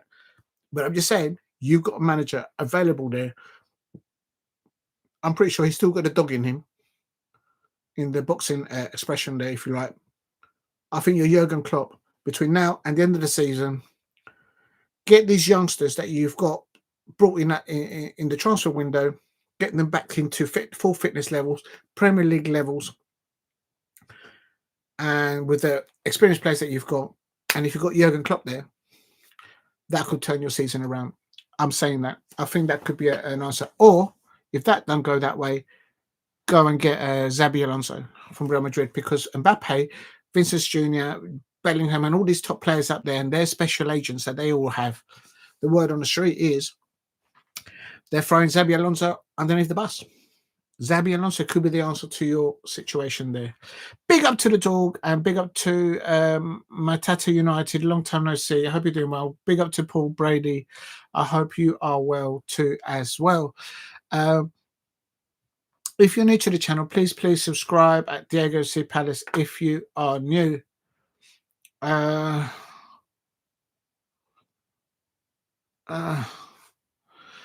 Okay, let's get back to it. I've got sidetracked there. But listen, I can't believe it. So you're saying that, so if you win this competition, you don't get into the Champions League? Well, it doesn't matter. If we have to do it the long way, we'll do it the long way. But the way we're going, I can see us finishing top 4. All right, I've lost one of the weights. What's going on? Come on, Palace. Come on, Palace. I can confirm that ex-Chelsea player and loanee to Crystal Palace, Ben Chilwell, did come on for Strasbourg. And they stopped a few opportunities towards the end of the first half. Crystal Palace, in the last 5 minutes of the first half, we should have got another 2 goals. Like, literally, we should be 3-0 up. Like, OMG, why are we still 1-0 down? 1-0 up, I should say. Come on, Palace. Let's get another goal. Let's get another goal. Come on. We can do this. Please keep hitting the likes and subscribe at Diego C. Palace. For those of you who play it back, go and look at that Tyrick Mitchell, Michael Lise / Ebrieze goal in European football, like against Strasbourg. OMG. Oh my days. Oh my days. Did you see? He shouldn't have scored from that angle, but he did. And did you see the pass that he got from Jean-Philippe Mateta? Even Mbappe. For those of you in the cheap seats at the back, even Mbappe, he couldn't have assisted a ball like that to Tyrick Mitchell. Jean-Philippe Mateta is levels above Mbappe. If you know, you know. I want to see Jean-Philippe Mateta score a goal. A hat-trick tonight. I can tell you that at half-time, Mark Guehi, our captain, has been substituted, and Chris Richard has come on. So this is obviously in mindset.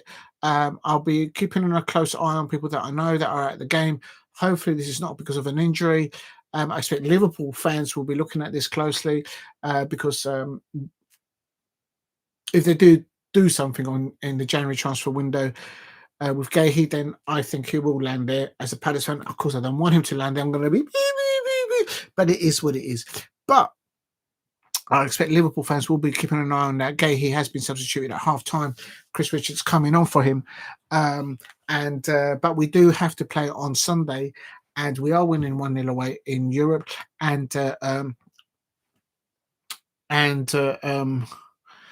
We've got Manchester United. They are hot and cold. I call Manchester United their performances as an away Crystal Palace fan, looking at what they've done this season, and it's hot and cold. We don't know what's going to turn up. But the way we are, I think we should get the 3 points at Selhurst Park on Sunday. So I suppose Oliver Glasner, but Oliver Glasner will never go public and say that he's thinking of the next match after. He'll always say we're concentrating on this match and we're going to win this match, get the 3 points or get to the next round, whatever it is.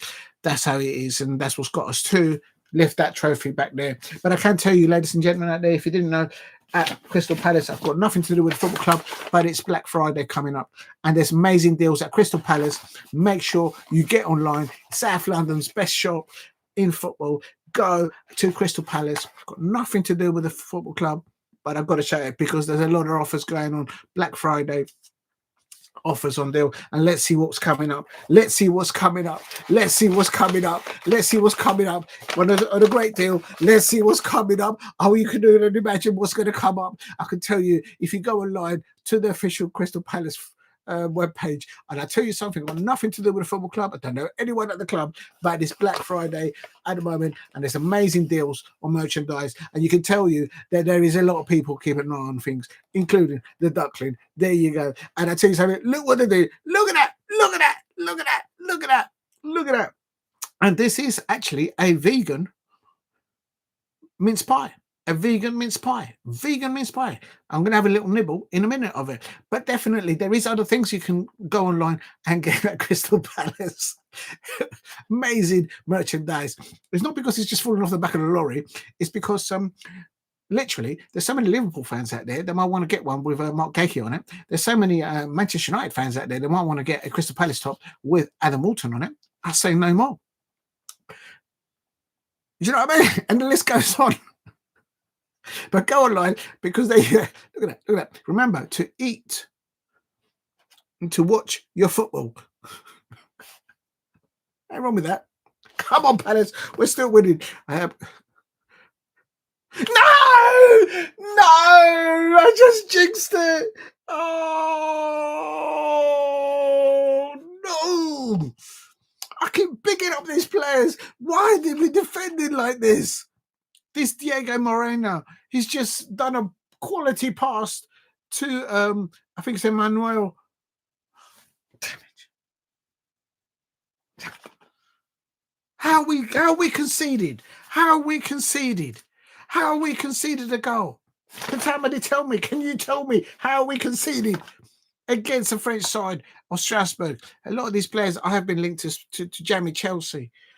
It's 1-1. Strasbourg have equalised. Unbelievable. And I didn't have even nibble at my mince pie.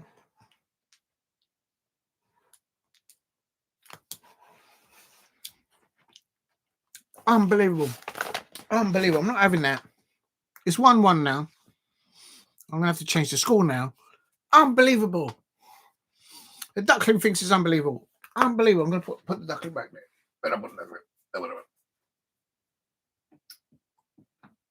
Without that Duckling, we wouldn't have won the FA Cup. Wait a minute. There you go. You can see the TV now. Please keep hitting the likes and subscribe at Diego C. Palace. It's Strasbourg 1, Crystal Palace 1. Oh, man. We've conceded one now.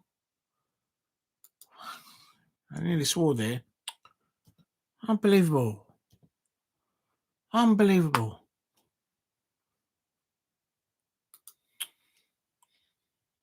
Right, I want to see Jean-Philippe Mateta now come and score a hat-trick now. Come on, JP.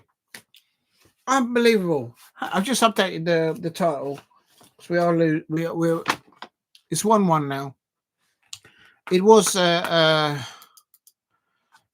Emmanuel who scored for Strasbourg, and it was assisted by Diego Moreira. This Diego Moreira, he's been getting too much time on the ball. He nearly scored in the first half against us. Back in the day, it was only one Diego, and it was me. Now it's all these Diegos all over the place. So annoying. If you know, you know. For fuck's sake.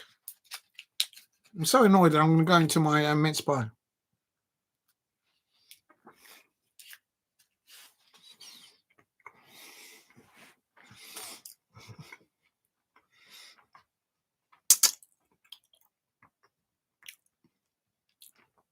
Unbelievable. Oh my God, they nearly got a second goal. Oh my God, please don't let them get a second goal. Can we stop defending like meerkats? We're standing there defending like meerkats. Can we defend like eagles? Oh, come on, man. We shouldn't be conceding against a side like Strasbourg. Damn. Please keep hitting the likes and subscribe at Diego C. Palace if you are new.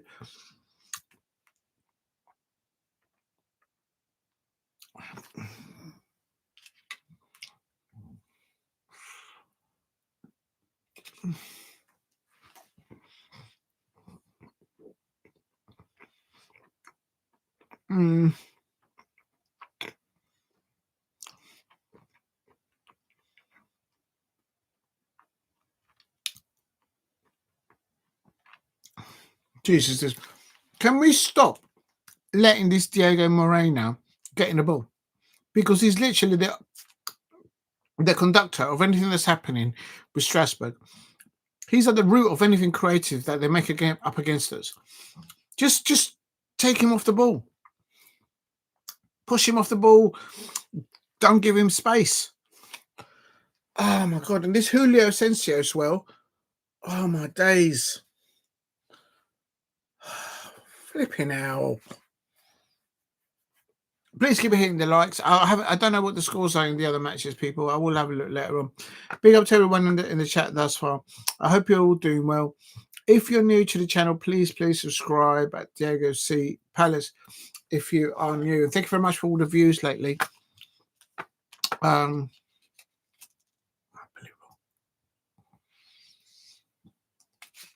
I'm just coming up on the ticket line here.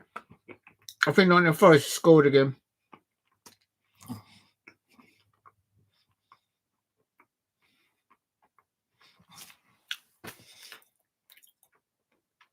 Come on, Paez.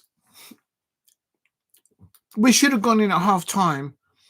3-0 up.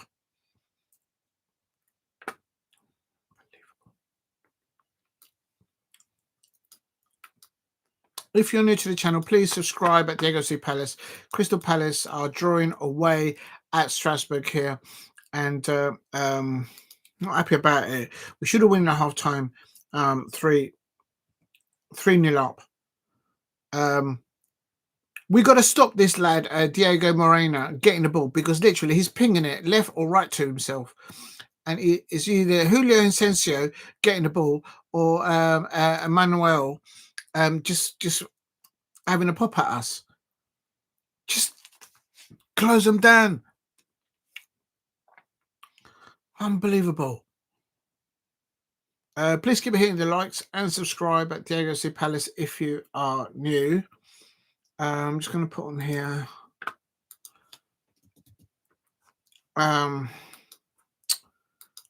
Man. Unbelievable. What minute was that? That was at around 52 minutes. I'm just putting in here 52. 52-minute goal. Oh, I'm not happy about this. I'm not happy about it at all. Please hit like and subscribe at Diego C. Palace if you are new. Right, there you go.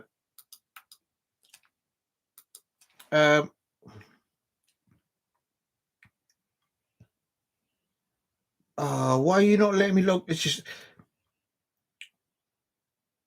let's see if that happens. That was the first goal for them. Come on, Palace. Let's get another one. We're coming up to 60-minute mark here. And now, listen, Diego Moreira's just done a foul here. Why is he not getting a yellow card? Why is he not getting a yellow card? I swear this referee.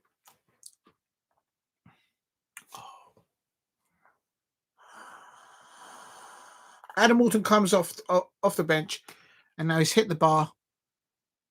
And one of the... Come on, Mateta. I want to see a goal from Mateta here. They've had to stop the game because the referee's earpiece has come off or something. Send the referee off.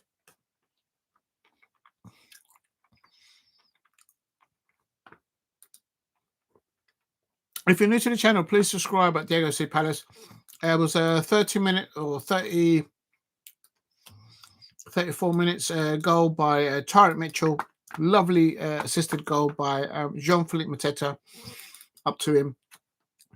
And in the first half, of course. And good 30 minutes to play here at against Strasbourg, against Crystal Palace. And this is a 35-minute goal. And this is the Crystal Palace goal. And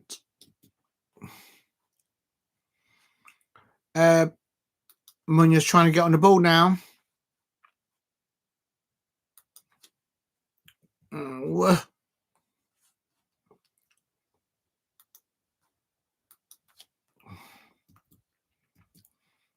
Ben Chilwell has come on at the end of the first half for Strasbourg. Of course, he helped us in the latter stage of the second half of the Premier League season last season, and of course on our way to FA Cup glory.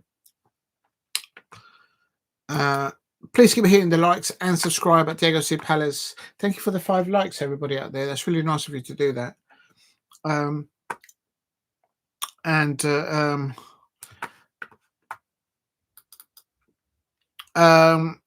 Nketiah has just come on for Jean-Philippe Mateta. So Jean-Philippe Mateta, he's not going to get a hat-trick today. I can feel him starting again. Oh, Ismail Sarr just had a shot. The Strasbourg will now get a... I think that was a bit of asking there from Palace, but that is now a Strasbourg goal kick now. Please keep hitting the likes and subscribe. That was the goal for Strasbourg 1, Crystal Palace 1. I wanted us to win 2-0 away tonight, but Strasbourg's are no mugs. Oliver Glasner didn't say that exactly during the Palace TV interview. Go and check out Palace TV. Nothing to do with the football club, but it's great stuff on there. Copy. And this is the first goal. I'm putting in the chat now. If you're new to the channel, please subscribe. And thank you for watching, all of you who are watching. Oh.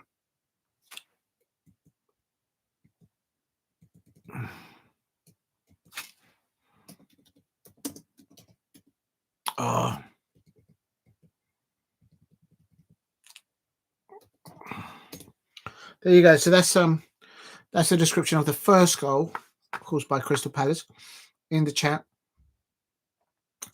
Edin Nketiah has come on for Jean-Philippe Mateta around the 60-minute mark. Come on, Palace. 30 minutes. We're just under 30 minutes. Let's get a nice little counter play going. Use the width.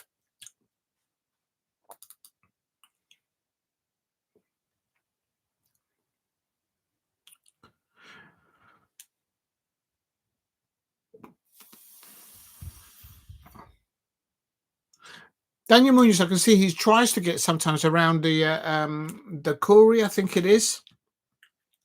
But he's been shielded off into touch, if you like, at play. Pretty good times. So Strasbourg defending well there. Come on, Palace. Come on, Daniel. We switch the play. Switch the game, man. Adam Walton came on 31 minutes in the first half. Will Hughes was changed. And then a few minutes later, Daniel Munoz has been penalised there. Oh, is he picking up a yellow now? Oh, he might get yellow now because this might be his third. He's lucky there, Daniel Munoz, because I think he's on the tight rope. No other substitutes from the Strasbourg manager, which is Liam Rosenior. Actually, let me put that on here. Actually, if you're new to the channel, please subscribe. I'm just going to put it in the chat here. Some of you might be interested. This is the name of the manager of Strasbourg. I didn't know this until I started to look into it. There you go. I'm going to put that in here. Oh, nearly.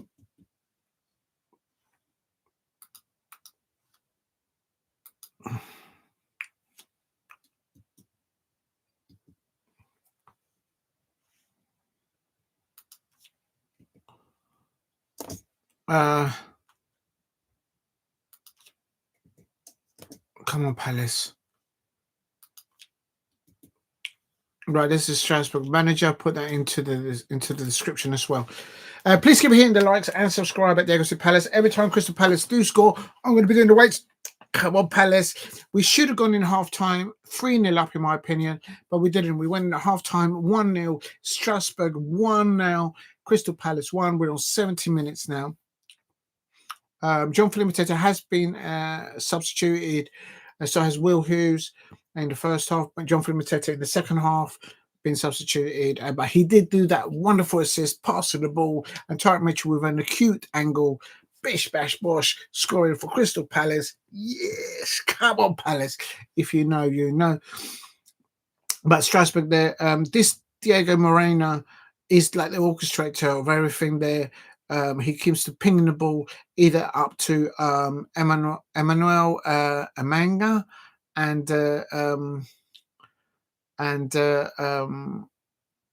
Enciso as well. I've noticed. Come on, Palace. Scare. Last minute winning goal. Come on. Come on. Believable. Oh, Chris Richards. What's he doing?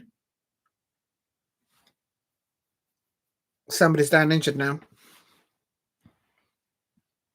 Did anyone know where I put the other earpiece? I can't hear properly. I'm getting old. If you're new to the channel, please subscribe. It's Strasbourg 1, Crystal Palace 1. We should be winning 3-1. At the end of the first half, we should have had 3 goals. We only had 1. Crystal Palace are on the ascendancy now. We're on 71 minutes now. And Nketiah on the ball. And Nketiah on the ball. Show us what you can do. Don't show me what you did at Arsenal. Show me what you can do at Crystal Palace. You know you can score here. Eddie Nketiah. Come on, Eddie Nketiah. Let's get the winning goal here tonight. Come on. You know you can do it. Ben Chilwell now playing against his former side of he was loaned to Crystal Palace before last season. Palace now getting the ball back, and Nketiah trying to get the loose ball here. And I see Tyrick Mitchell's just picked someone's pocket there. Come on, Palace. Come on, Palace. They make a mistake. Oh no! Oh my God!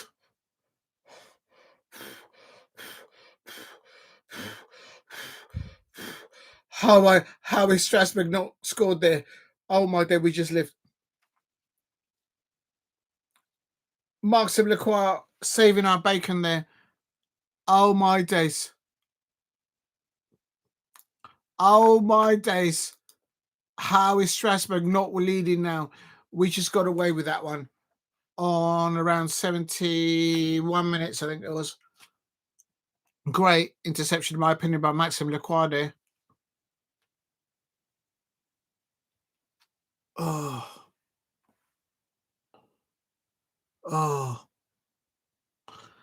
We're a bit vulnerable defending when they're countering against us.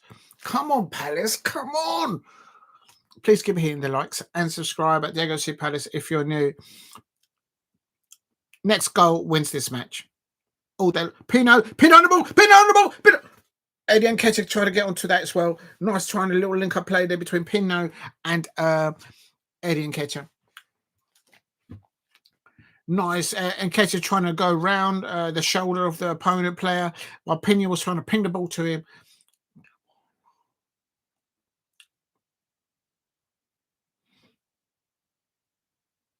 Come on, Palace. If you're new to the channel, please subscribe at Diego C Palace. It is Richards. Nice defending by Richards there. Richards coming on at half time for Mark Guehi. So Liverpool fans there. I don't think he's injured. I know you guys want Mark Guehi still. It's just I think we're saving him for Manchester United on Sunday noon. Please keep hitting the likes and subscribe at Diego C Palace. Strasbourg 1, Crystal Palace 1. The substitution, I think, going on now.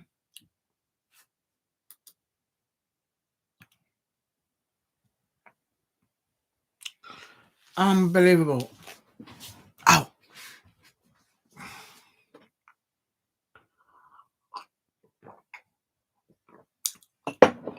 If Palace can just switch the play unacceptably, Strasbourg, and just baffle them, use a bit of width, either use Tyrick Mitchell down one side or use Daniel Munoz down the other side.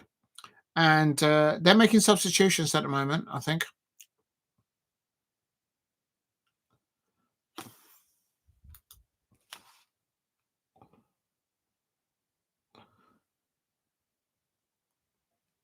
There's a Chelsea player coming on. There's a lot of connection between Chelsea and Strasbourg. I mean, it's Jamie Chelsea. It's probably their second club. You know, it would surprise me if they're owned by the same people. If you know, you know. Panichelli, yeah, he's come on for Emegha, and Paez has come on for Nanasi, and come on, Palace, let's get a winner. Let's get a winner. We should be 3-1 up right now on opportunities. 1-1. It is Panichelli now heads the ball away. Strasbourg are trying to push the ball forward now. Paez on the ball. Daniel Munoz now catches the ball now. Come on. Get the ball to Ismail Sarr. Get it up to Pino. Ask the questions. Ask the questions of their right back or their left back or their keeper. Enciso, Munoz. Go on. Oh, we saved it. Oh, we should be 4-1 up. Oh, my days. How is Crystal Palace not winning this match? Strasbourg are now countering. Oh, leave it at. And this referee, I swear, he's a Real Madrid fan. Liverpool fans will know all about that. Why is he blown up? Why is he giving them a free kick? That was a pen. Where did this keeper Penders? This is Penfold. It's not Penfold. It's Penders. His surname is Penders. I thought it was Penfold. This keeper for Strasbourg is not Penfold. I tell you, that's a world-class save. Oh, that was the second goal. That was the second goal. We should be 4. Crystal Palace should be 4-1 up right now. Please keep hitting the likes and subscribe at Diego C. Palace. Oh, my days. I don't think I'm going to handle the last 10 minutes. In injury time, I'm going to lose it. Literally lose it. Do you know what?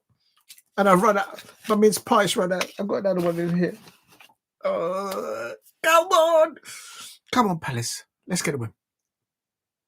Here we go. Referee blows the whistle. Kicks off. Oh, no. Oh.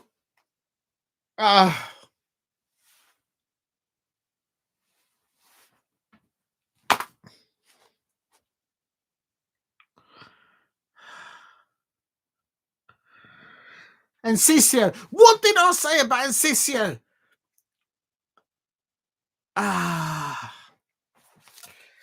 We didn't get the second ball, and then now they're leading 2-1. Oh, my days. We should be winning this match. We should be winning this match. And now we're losing 2-1. Unbelievable. Not having it. I'm not having it. We should be winning this match right now. I can't even pin it on the referee either.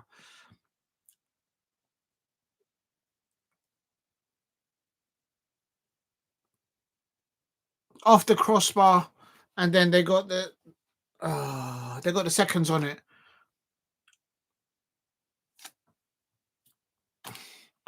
Mourabet scoring there with assist by Diego. Not Diego Moreira.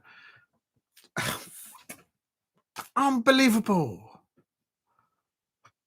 I've got to change the scoreline again. Unbelievable.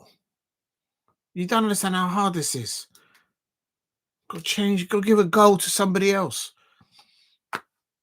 Absolute liberties. Absolute liberties. I big up this player so much. What are they doing to me defending like that? We're defending like meerkats. We're supposed to be eagles. Come on, Palace. Let's get an equaliser. Let's get the win and goal.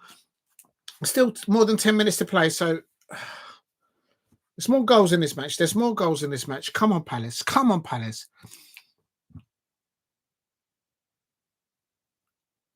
Come on, Palace.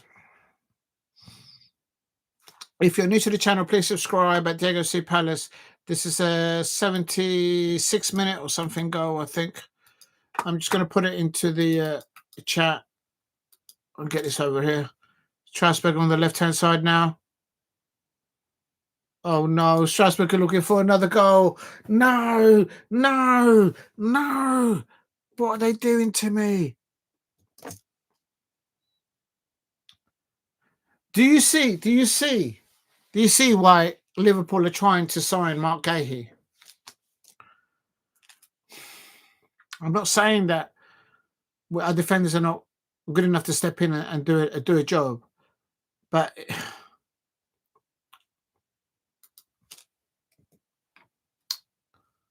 oh my days, unbelievable! Come on, Palace, let's get another goal. Come on! If you're new to the channel, please subscribe at Diego C. Palace. If you are new, I'm just putting all the goals in here. We should be 3-0 up at half time. Absolutely fuming on this one. Samir El Mourabet scoring there. Oh my God. Unbelievable. Oh my God. Come on, Palace. They're a good side. Oliver Glasner says there were no mugs, Strasbourg. Not many sides have gone there to win there this season. They're running things down. They've got a lot of players that are on Chelsea books playing for Strasbourg. Jammy Chelsea. Yes, that's right. I said it. Jammy Chelsea. Why not? Make me have to change the score and give them a goal. Absolutely fuming on this one. Absolutely fuming on it. And look, they're running the clock down there now. Only good thing going for me tonight is this mince pie.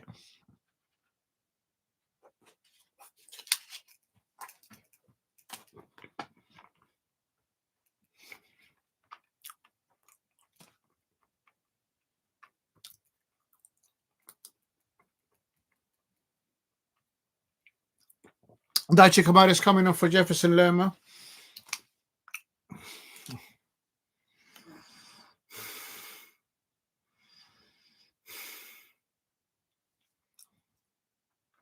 Come on, Palace. In the last third, we just couldn't do it at the end of the first half. We should have been 3-0 up.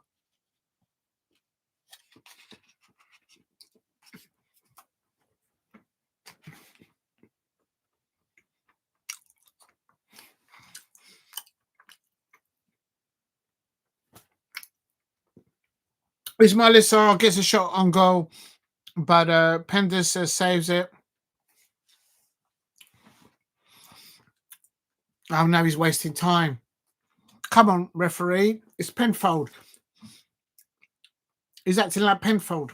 Wasting time there. This Penders, this goalkeeper for Strasbourg, although he did do a world-class save in the first half, when we should have led 2-0.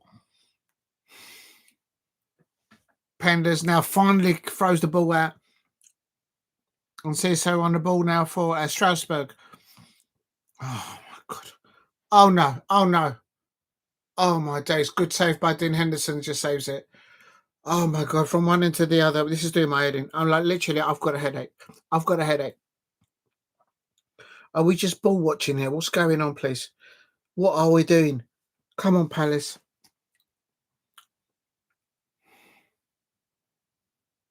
I want levels to be stepped up against Manchester United on Sunday. How can we be leading 1-0 when we should be 3-0 up and now we're 2-1 down? I'm not having that. I'm not having this on Sunday. I'm not having it at all.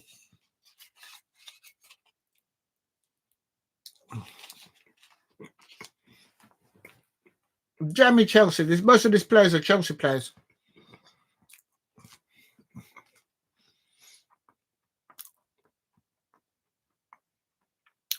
Oh, Adam Bolton is now. We've got no rhythm at the moment. Adam Bolton's just been deemed that he fouled someone.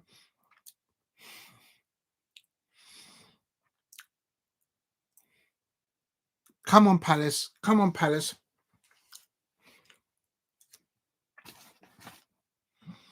Ah, my days. If you're new to the channel, please hit a like and subscribe at Diego C. Palace.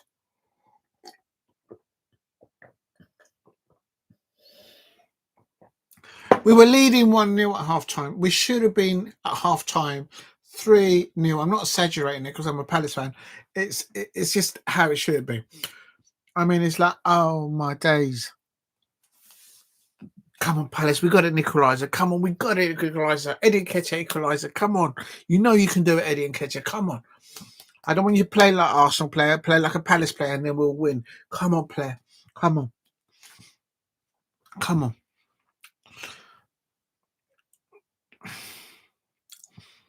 Get the ball to Sarr. Get the ball to Sarr, Mateta, or Eddie Nketiah.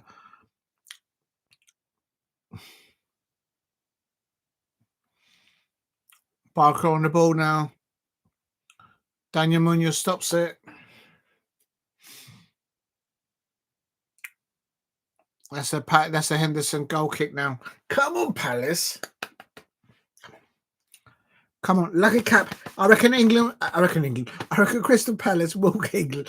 I reckon Crystal Palace will get one more or two more within the 90 minutes. There might be another chance in the extra time. Probably about 5 minutes extra time because of all the substitutions. Come on, Palace. We lost Will.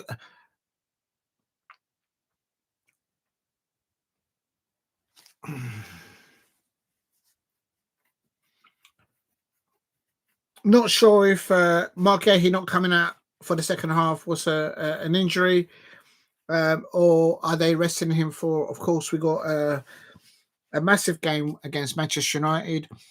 Manchester United at the moment are hot and cold. 1 minute they produce a result, next minute they don't. So I suppose Liverpool fans will be looking to see if Mark Guehi is injured or not. Maybe we're just saving him.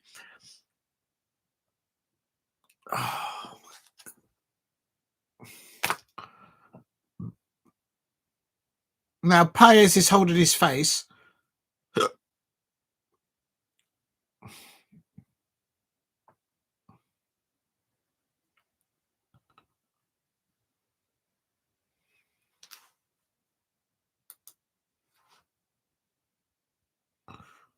Oh, don't let it be a red card, please. There's a yellow card. Someone's just got an elbow in the face. It's Paez, I think, has got a yellow in a card. A yellow in the face. An elbow in his face. Canvot. Oh no! Don't send him off, please. Not surprised that this Real Madrid referee has given us the most yellow cards. Come on, Palace. Come on, let's get the equaliser.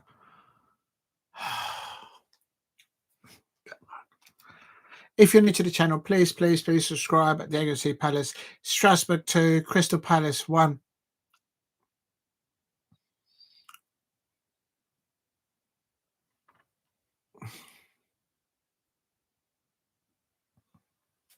Oh.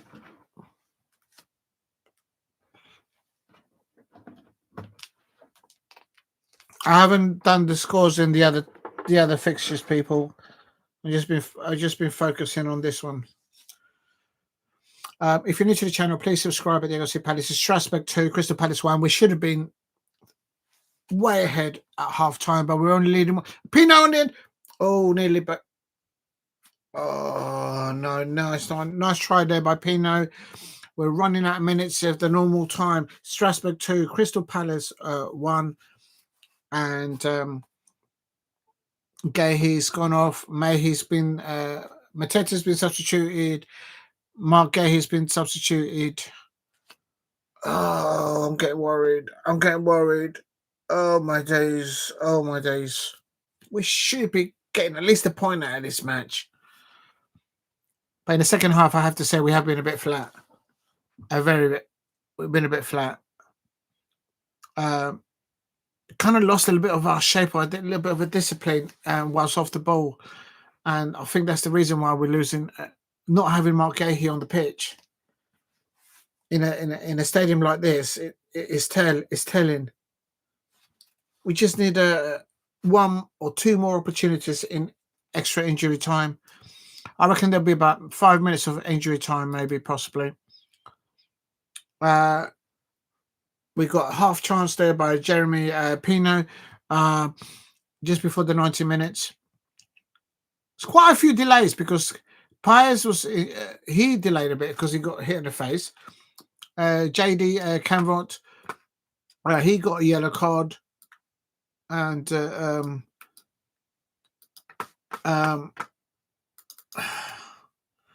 oh, that could have been a red. They're just showing a replay on it. He got lucky there. Please hit a like and subscribe at Diego C. Palace if you are new. Strasbourg 2, Crystal Palace 1. And what a wonderful goal by Tyrick Mitchell. Deserved to win the match with that. Oh, come on. How did it taking so long? We're in extra time now. And now they're doing something. Pino, Munoz on the ball. How's it only 4? How's it only 4? How is it only 4? It should be at least 5 or 6. This referee is definitely, or these referees and the liners and the fourth officials, therefore, they must be like Real Madrid or Barcelona fans. I don't know what's going on down there. Very suspect. What's going on? What's happened there? Oh, no, Forest won. Oh, God, it gets even worse. Oh, no. Got nothing against the Forest fans. I just don't like their owner. Absolute liberties.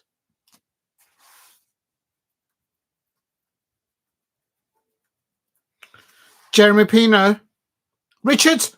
Munoz. Oh, it brings it down. Oh. It's a corner. Come on. Lucky cap. Come on.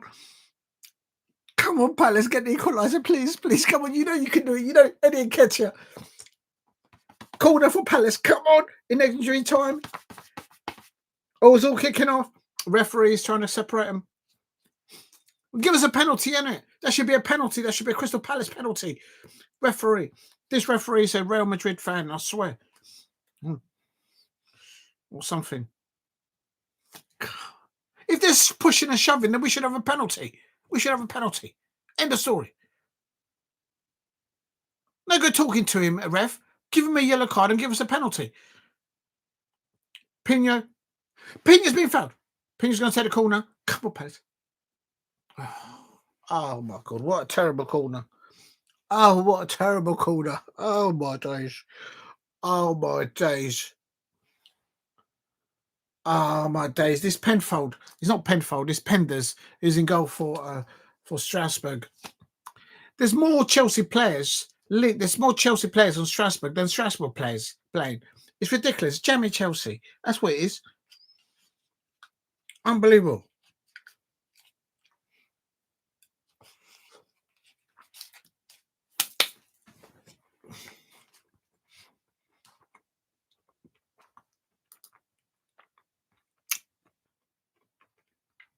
Come on, Palace. Let's get an equaliser. And how is it only 4 minutes of extra time? Minimal extra time. It should be at least 6 minutes.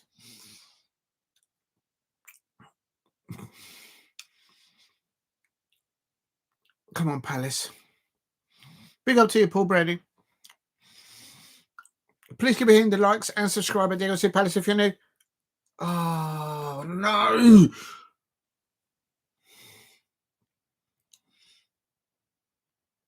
Not good.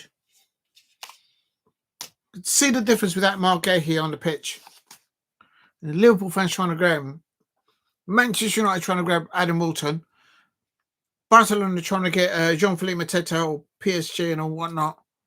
We don't have any players left.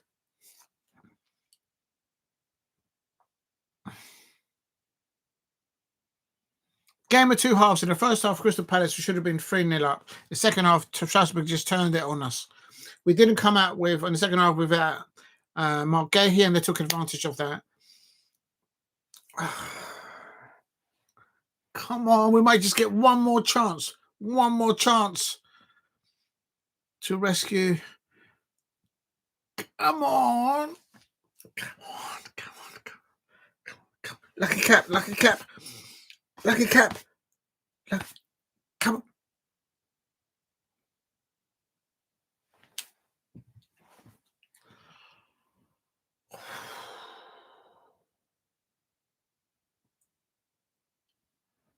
We shouldn't have lost that game. We shouldn't have lost that game. We should not have lost that game. Strasbourg 2, Crystal Palace 1. Jammy Chelsea. There's more Chelsea players playing for Strasbourg than there are Strasbourg players. Absolutely ridiculous.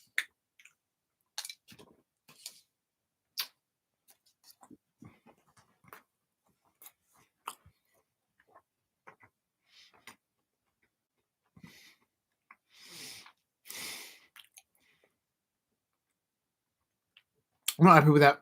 Not happy with that. I'm happy with the first half performance. The second half,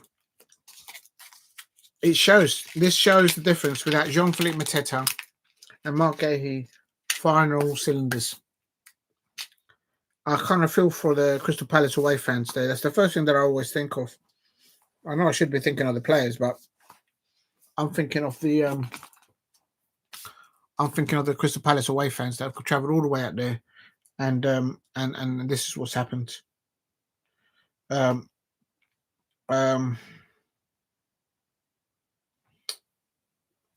go into the other schools' results in a minute, people. So we're a bit annoyed with that. We should have got something out of that, but you can't just say that in one half performance. And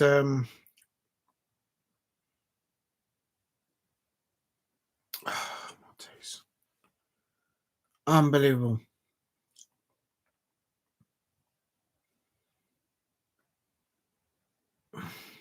Not happy with that. I'm happy with the performance in the first half. I can't lie. But damn it. Yeah, I'm just going to do that. Oh, shoot.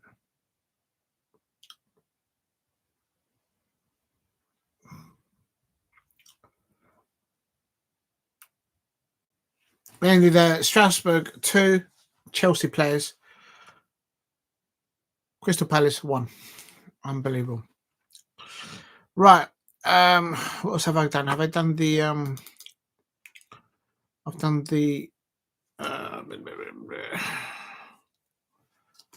Strasbourg, and then I put in here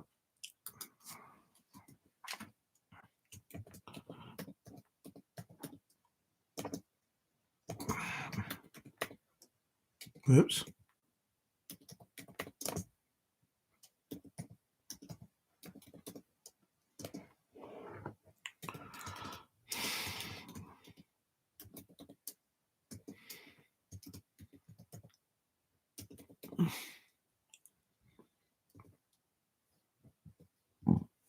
Right, here we go. Just put in there. Let's see the other scores. Oh dear. But big up to you, Paul Brady. Says Forest 3, Villa 2-1.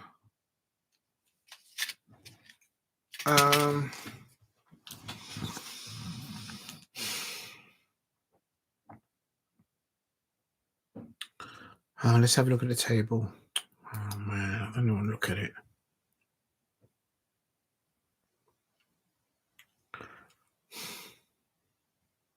We're going to have to do playoffs. We're on 6 points. Unless we win the next 2 matches, we're going to be nowhere near automatic. How are we not in the top 8? I don't know. Strasbourg have gone second now with that. Oh, my days. With a win tonight, we would have been in the top 8. That's how close it is. At half time, we were in the top 8. It's not panic stations. It's still recoverable. If I look at the fixtures, we've got Man U on Sunday. We've got Shelbourne. I'm not sure if we've got the ex-Chelsea player, still a manager there. That's an away fixture in Ireland. Shelbourne. I'm pretty sure Shelbourne is in Ireland. That's a big 3 points. But before that, we've got on a Sunday Fulham, and then oh my gosh, and a day. Oh my days! That's December. So on Sunday, oh my god, you just can't. And then we've got a home fixture on the 18th of December against KUPS. So that's it. So basically in December, 11th of December, we're away at Shelbourne, and we've got that's a 3 point. It has to be 3 points, and at least another 3 points at home KUPS. And listen, forget about the Manchester City match. Because in between those 2 matches, we've got Manchester City at home at Selhurst on a Sunday, 14th. City fans, if you're there, you can have your 3 points. I just want 6 points from the next 2 fixtures in European football to guarantee a playoff. Not a playoff, but top 8. And then we don't have to go into playoff, and then we can rest some players, and then we go into January transfer window. Oh, I just hope we don't lose more players. Oh my god, my head's spinning right now. My head's spinning right now. Unbelievable. Right, so that's that. I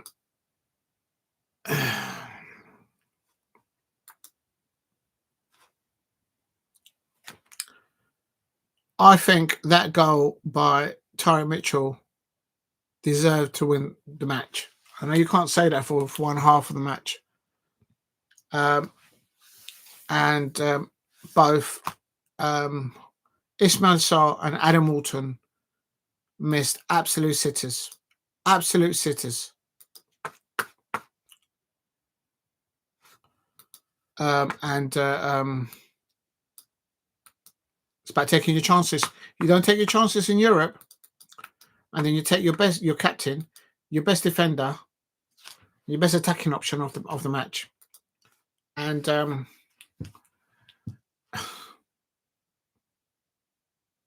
I feel for those Crystal Palace away fans, because they've travelled all the way out there.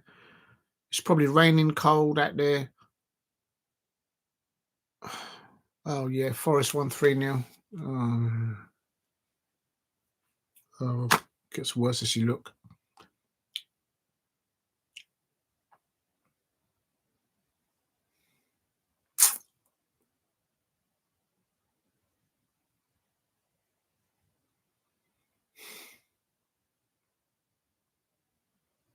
And how was that only 4 minutes at a time? We should have had at least six or 7 minutes extra time. Well, the referee had a train to catch or something, or a plane to catch.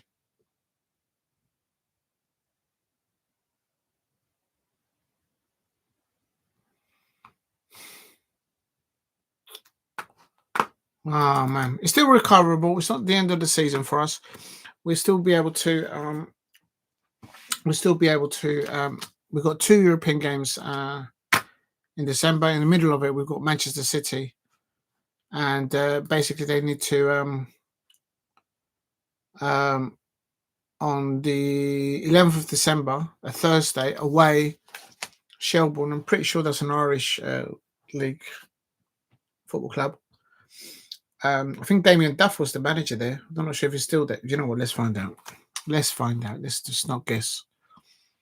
I'm really disappointed with that. I thought they were going to get something. I thought we were going to get something.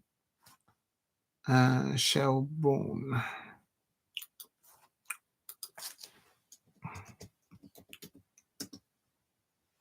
Shelbourne FC. Oh no, it's not. Yeah, it's in Dublin. Yeah, I knew it was. I knew that was an Irish team. It's not Damien Duff. It's oh my days. That's got to be a grand. I've only got a capacity of just under 6,000. Bless them all there. We've got to get 3 points there. Shelbourne, and they're in the League of Ireland, Premier Division, and their manager, it looks like it's Joey O'Brien, 1895, when it was founded. So that's Shelbourne, and then the other club, that's on the 11th of December, a Thursday, and then next weekend, which is 14th of December, we've got Manchester City at home at Selhurst Park. And then the following Thursday, we've got KUPS. I have like zero idea where that is. So I'm going to find out now. I literally have no idea.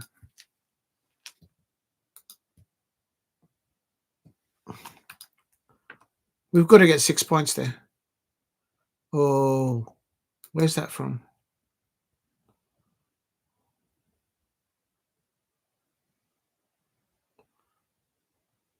Yeah. Adam Alton, Smiler Sarr. We can say we can do the narrative. Oh yeah, we had to take off Mark Guehi at halftime, and we've got quality to step in when he's not playing, but discipline and shape. We went a bit flat afterwards that, and then it's just and then obviously you can see the difference when you don't have Mark Guehi and Jean-Philippe Mateta on all firing on all cylinders.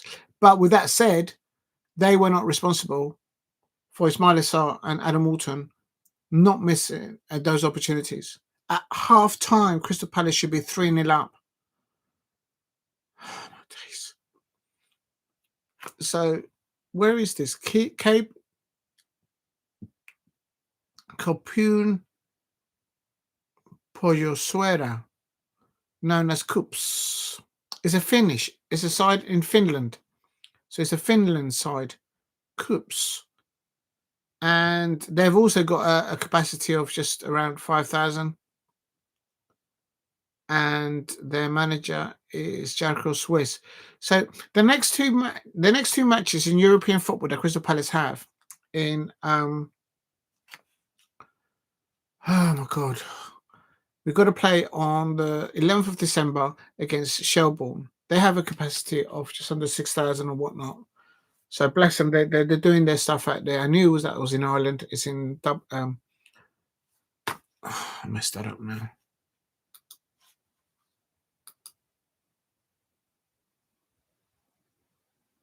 It is in Dublin. Yeah, I knew it was in Dublin. I just wanted to double check in case I got that wrong.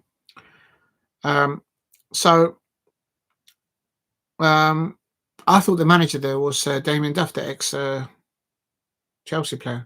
I actually saw him when Damien Duff signed for Chelsea.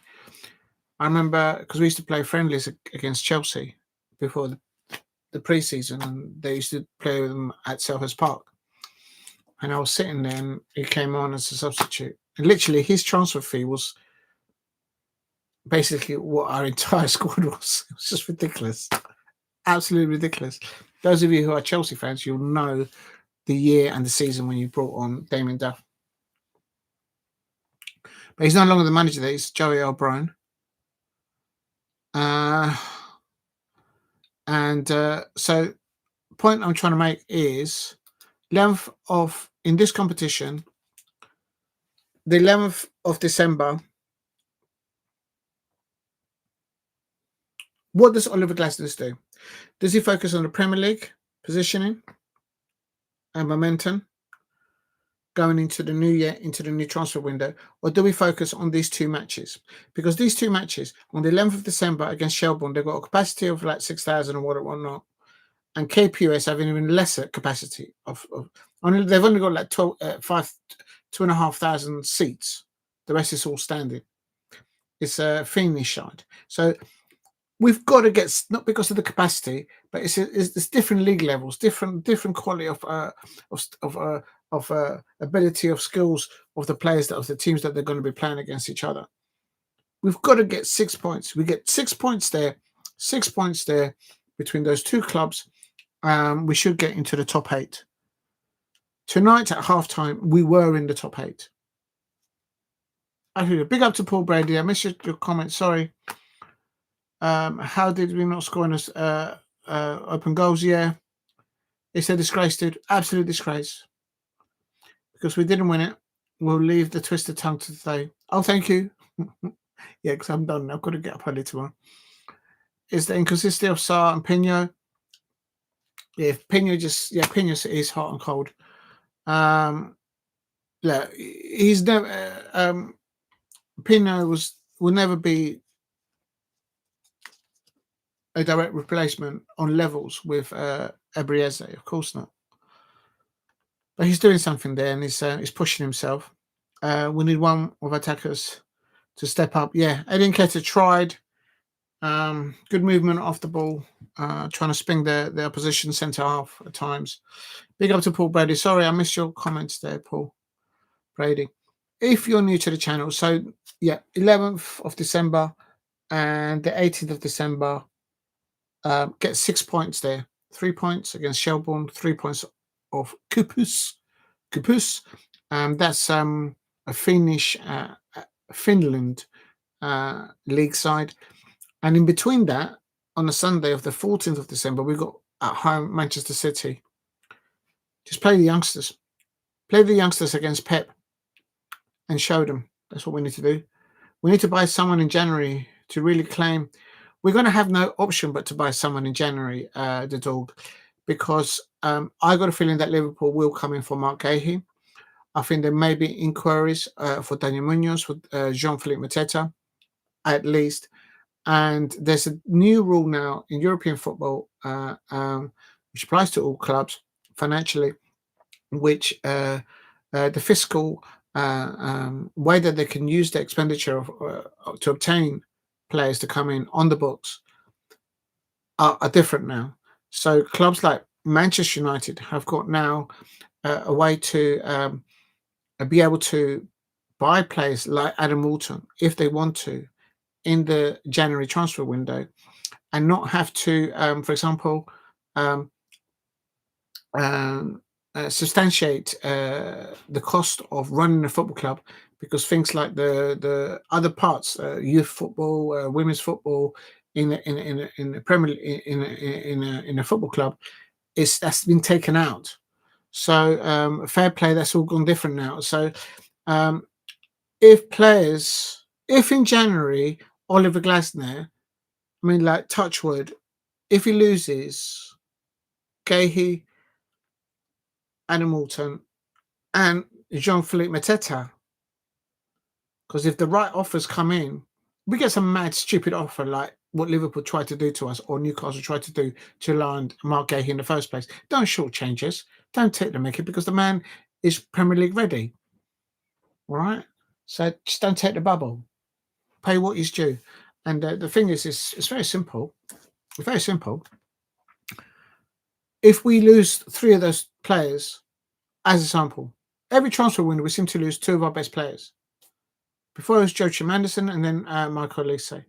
Right? Then it was Ebrieze, and I'm trying to think of who else it was.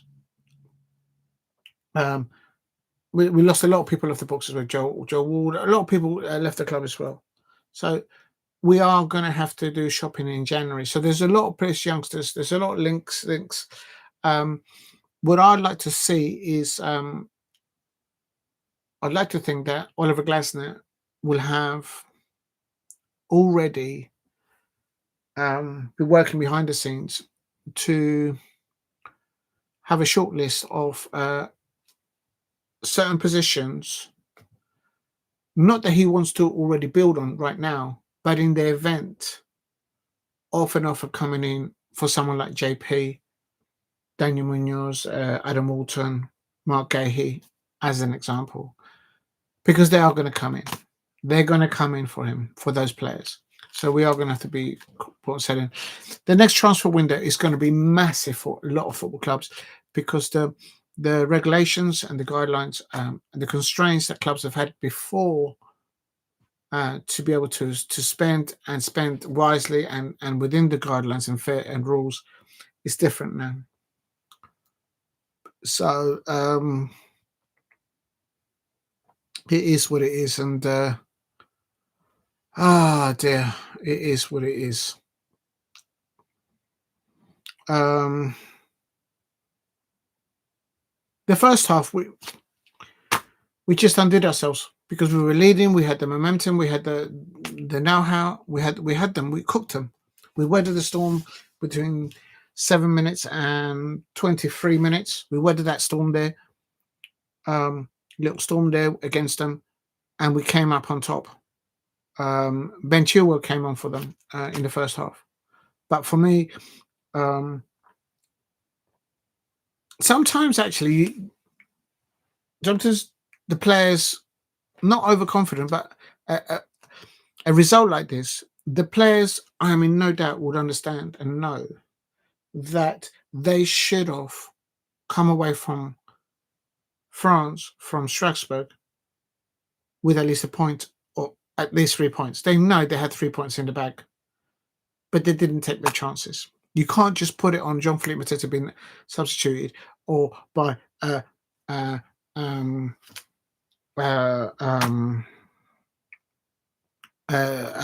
Guehi coming on half time. You've got to take your chances, not just in Premier League football, but now as we're discovering in European football. As I say, the next two fixtures, the 11th of December is Shelbourne, and that's we've got to win that 3 points, and then we've got a home tie against KUPS, which is a Finland league side, and their net spend of expenditure of players coming into those football clubs, I expect is minute compared to what Palace is spending right now. So they've got to do the job on them. Bitterly disappointed for the Crystal Palace away fans out there. Let me just check online. I know somebody's at the game. Oh, I kind of feel for them. I can't lie. If you're new to the channel, please subscribe at Diego C Palace.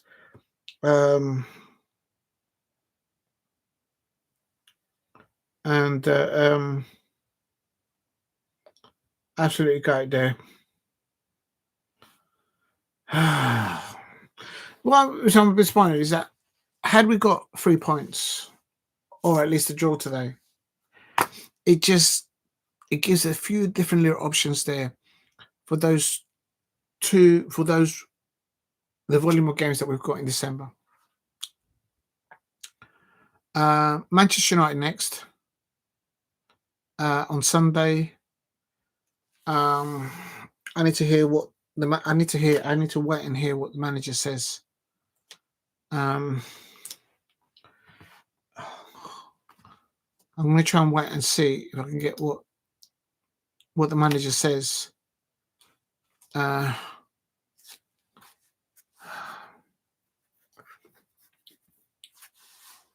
mean, we've been unbeaten. It had to come as well. It had to come. I'm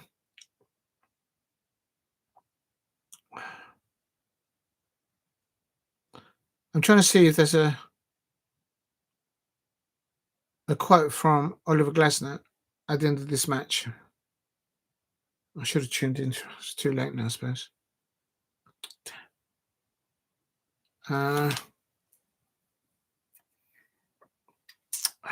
damn it. See, their goalkeeper is the Chelsea loanee. I tell you, I was surprised at half of the side that we played today in Strasbourg. They're all Chelsea players.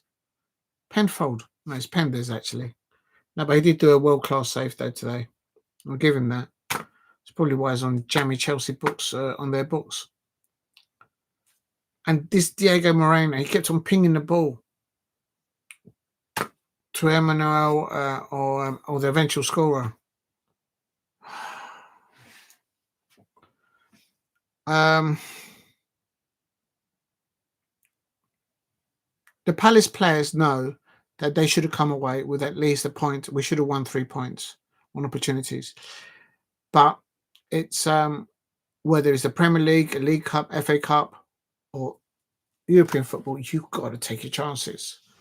The positive things is that in the first half, we would put the players put themselves in a position to try and win the game outright in that first half, but they couldn't get it over the line in the last third.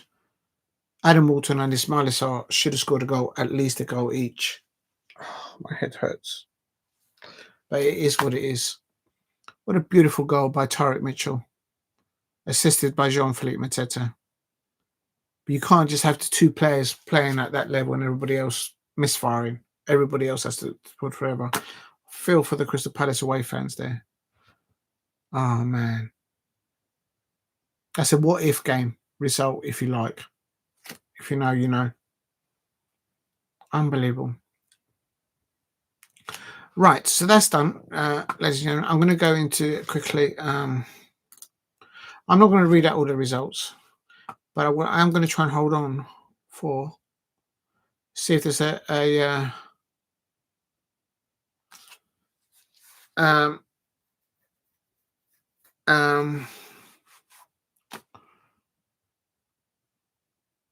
this is a quote from Joe Ward. Big up to Joe Ward, my captain. I've got my mug of him. Oh, there it is. Tyrick Mitchell. Tyrick Mitchell. Big up to Tyrick Mitchell. And big up to TNT Sports. Tyrick Mitchell says to TNT Sports after the match, "We created some decent chances. Yeah. The 2 open goals were great chances, but we just have to be more clinical. I think if we score that second goal, I think we take away 3 points." I agree with you, Tyrick. He goes on to say, "We know in every game we will get chances, and in every game we can win. We stepped onto the pitch knowing we can take away 3 points from every team, but today that didn't happen." On his goals, Tyrick Mitchell says the following to TNT Sports: "Sometimes that I have been trying to work on, and this season has got a bit better. Happy I contributed, but unfortunately we didn't take away 3 points." On managing their busy fixture schedules, Tyrick Mitchell says the Crystal Palace defender, why is he not getting picked for England? I don't know. He says it's part of being a footballer. If you want to play in these games, you want to play every day. If you want to play as much as you can, this is something we want, and you can't really complain. So he's just head down and getting on with it. Big up to Tyrick Mitchell. Also quoting Joe Ward, he was commentating on for TNT Sports. Big up to Joe Ward, my captain, FA Cup winner, captain. He goes on to say, as a pundit now on TNT Sports, "It's about being clinical and taking the chances when they present themselves. The manager has always said that his team will create chances, and they have proved that in the Premier League and various domestic cups, and in this competition as well. It's not just about taking the chances when they come. It's frustrating not to capitalize on it, but there are a lot of positives to take." Yeah, I'll take that. I'll take that, Joe Ward. I'll take that. We played like that in that first half against Shelbourne and the Finnish club as well. And we've got Man City sandwiched between those two. We should get 6 points there. So it's not the end of the Conference League competition for us, although we are in 18th place. But in the next 2 matches, we should pick, and everybody else will be picking up points as well, no doubt, but we should at least be in the playoffs. So we're just making it a bit harder for us. So the thing is that there's going to be so many rumours with players being linked elsewhere. Just waiting to see if there's a quote from my manager, Oliver Glasner. Joe Ward also said, big up to Joe Ward, says on TNT Sports, says Palace will be disappointed, and rightly so. With the chances that they had throughout the game, they could put it to bed, and they were certainly rue those misses. It's not to take anything away from Strasbourg. They were excellent. Yeah, they did some magnificent. I mean, their goalkeepers is on the Chelsea books. They're literally half their stand. And then the referee probably was a Real Madrid fan. If you know, you know. It is what it is. Very interested indeed. Trying to get a quote. Can confirm. Okay, so how do we do this? I'm just going to add this into the. If he lets me do it, I'm just going to add this into the. If you're new to the channel, please keep hitting the likes and subscribe at the Eagles Palace. I'm disappointed, not with my players, not with the Crystal Palace away fans. I'm disappointed the fact that we should have won that match way ahead before we started even the second half. The players know that. And for me, that's what I'm feeling about it. And now, what?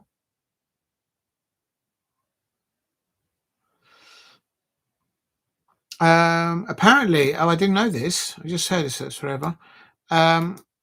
During the Aston Villa match and Young Boys, someone threw something and it hit Marlin on the head.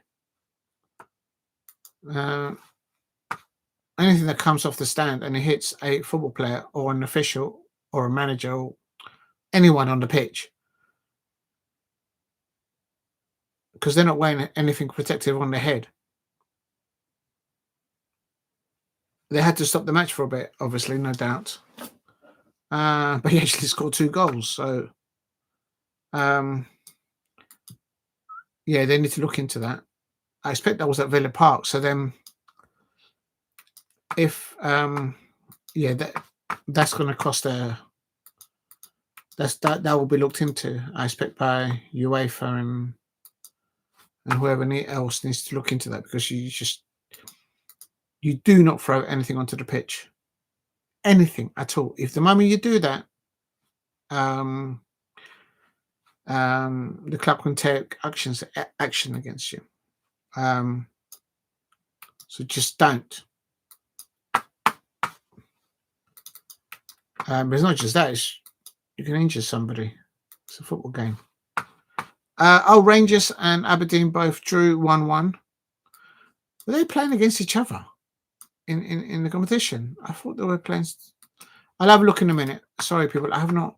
Feyenoord, they lost to Celtic. Feyenoord, of course, he was managed by Arnold Slot. For those of you who didn't know.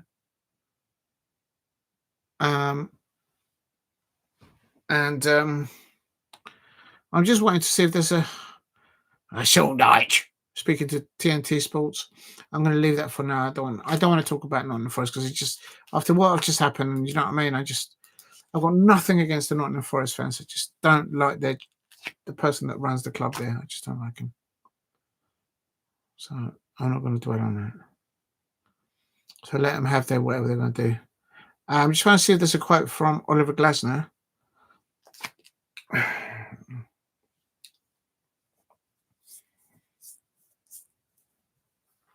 Two things, I think. Taking your chances and all that. And it's also telling not having Mark Guehi there. 110%. Here we go.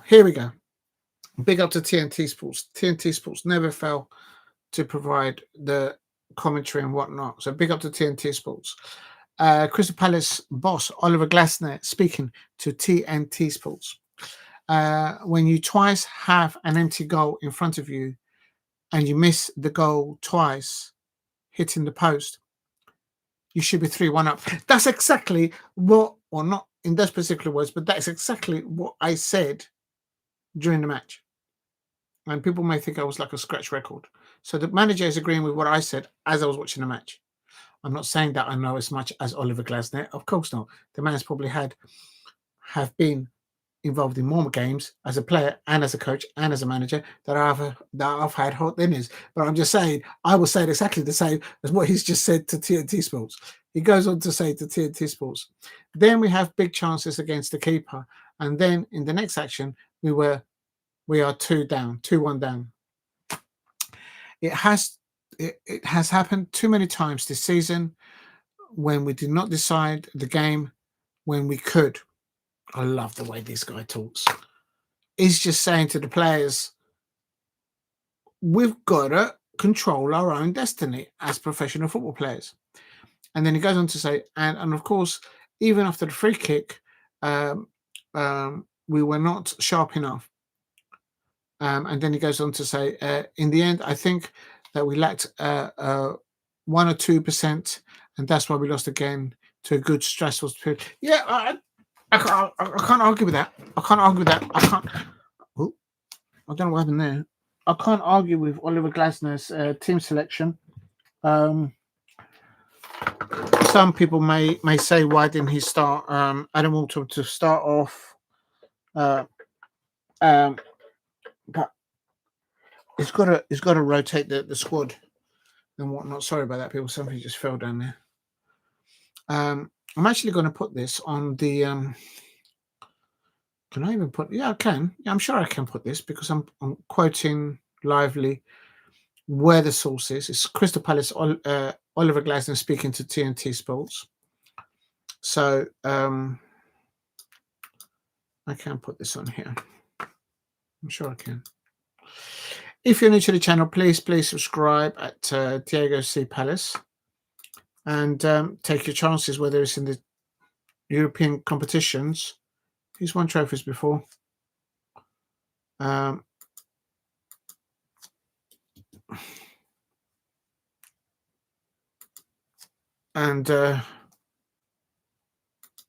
just bear with me, people.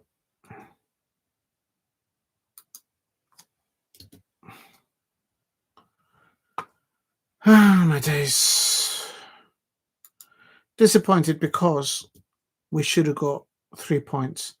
At the end of the day, it's the players that need to you need to score, man. There's no one in the goal, and you're in front of it. Don't hit the post. Hit the back of the net.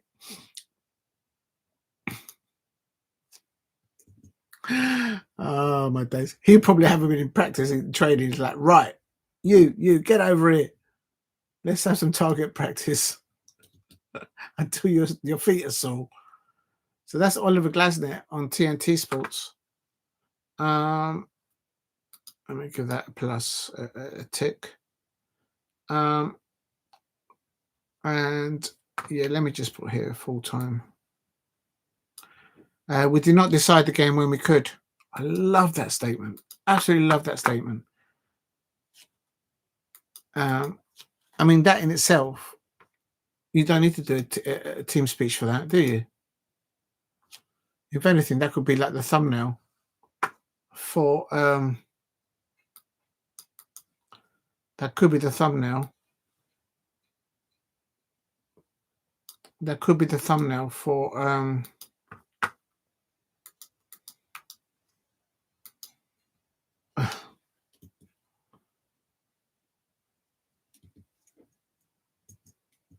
there. Right, I've just added it into the description, people. Oh, thank you for the 6 likes, everybody there. That's really nice of you to do that. Right, let's have a look. Difficult day at the office, that's what I call it.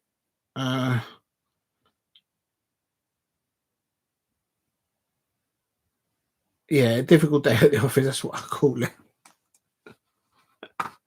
Let's put it mildly. If you're new to the channel, please subscribe at Diego C. Palace. And let me just try and get how'd you do this? No, let's stop that because that might mess it up. Okay, so Wow, thank you very much for over 5 likes. Wow, that's amazing. Thank you. Wow, thank you. That's amazing. You people are amazing.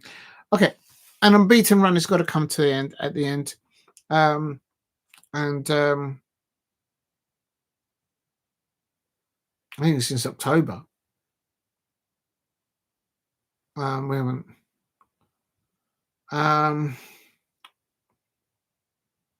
Yeah, I don't think I can break it down anymore. And I've just read Oliver Glasner, so I've put it into the description what he said, and what he said, is kind of mirrors what I was saying. Not that I know as much as him football wise, of course. I don't perceive myself to do so, but as a Palace fans, you get the feel of it, and it is what it is. Oh yeah, I didn't put the dates. I used to put the date of the actual fixture on the description, and I haven't done that for here. So I'm going to do that now.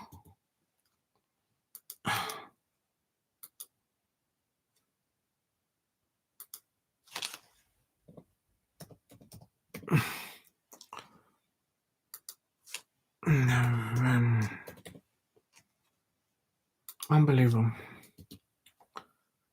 I just hope that the Crystal Palace fans that are travelled all the way out there, the players, the staff, everybody, they get back home safely. Absolutely feel for them. If you're new to the channel, please subscribe at Diego C. Palace. He ended Strasbourg 2, Crystal Palace 1. In the first half, Palace should be 3-0 up in half time. In the second half, Guehi didn't come out. He hasn't said anything. That's the thing I wanted to see as well. He won't say anything on his players if it's crucial.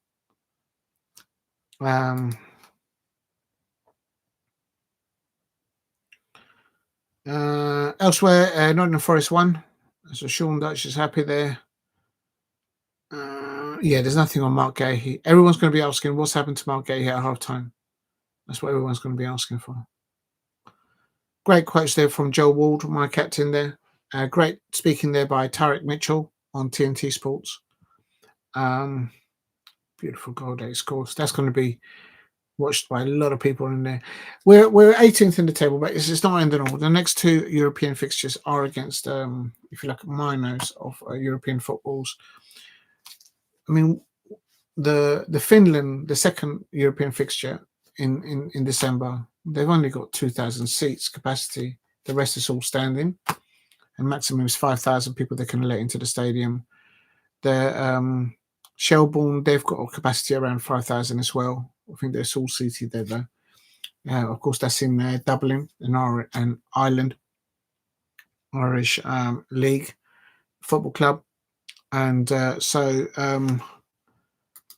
we get 6 points there. We'll give ourselves a shout to get into the top 8 and avoid the playoffs, and save legs and save players there. So I sense that Oliver Glasner has been through these type of situations in European football. He is a European winner himself, so it is what it is. What else have I got to do here? Yeah, there's nothing on Mark Guehi there. Okay, what else do I do? I haven't done the tags. Oh, man, I'm too tired to do it. I should really do it now, though.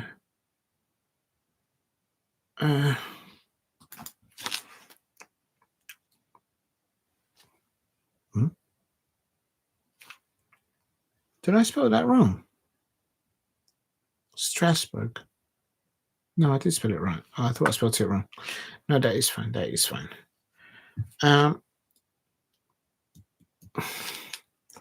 Right, let's just do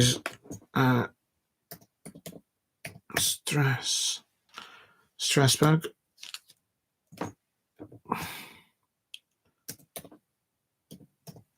Crystal. Come on.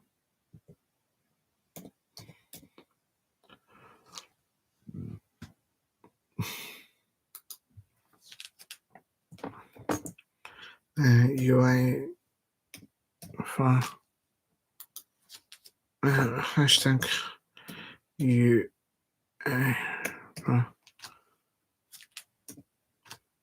champion.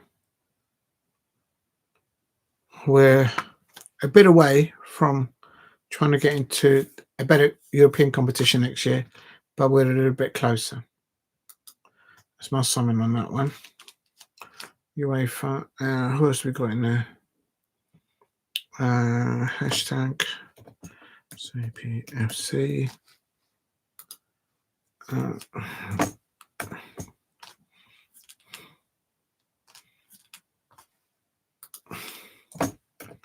Hashtag Premier League. And okay, let's have a look at the full results. Oh my god.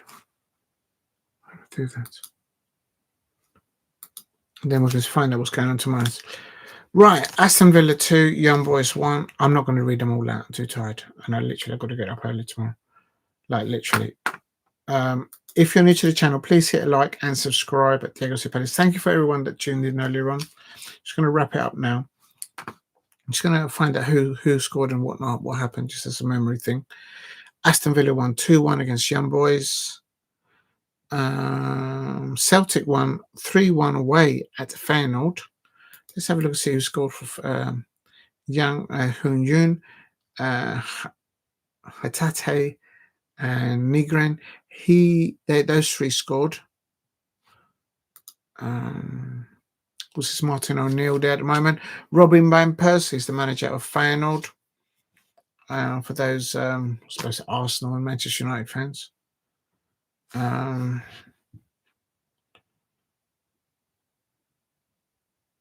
Oh, there's a Van Persie that plays for. Is his son playing for him? He came on the sub. There's a substitute called Van Persie. I wonder if that's his son.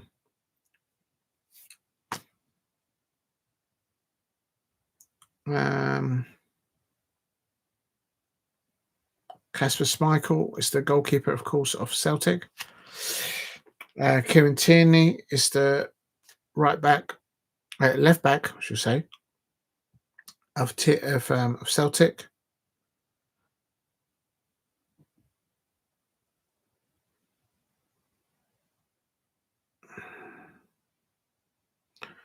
Wasn't there a Palace player that went over to Celtic? He must be injured.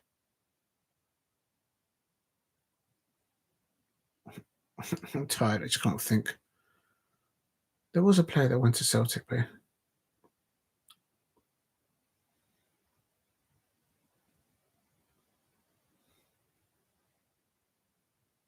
I can't see him. I can't remember his name either. I should remember his name. Oh, never mind. All right, leave it. All right, so well done, Celtic, I suppose.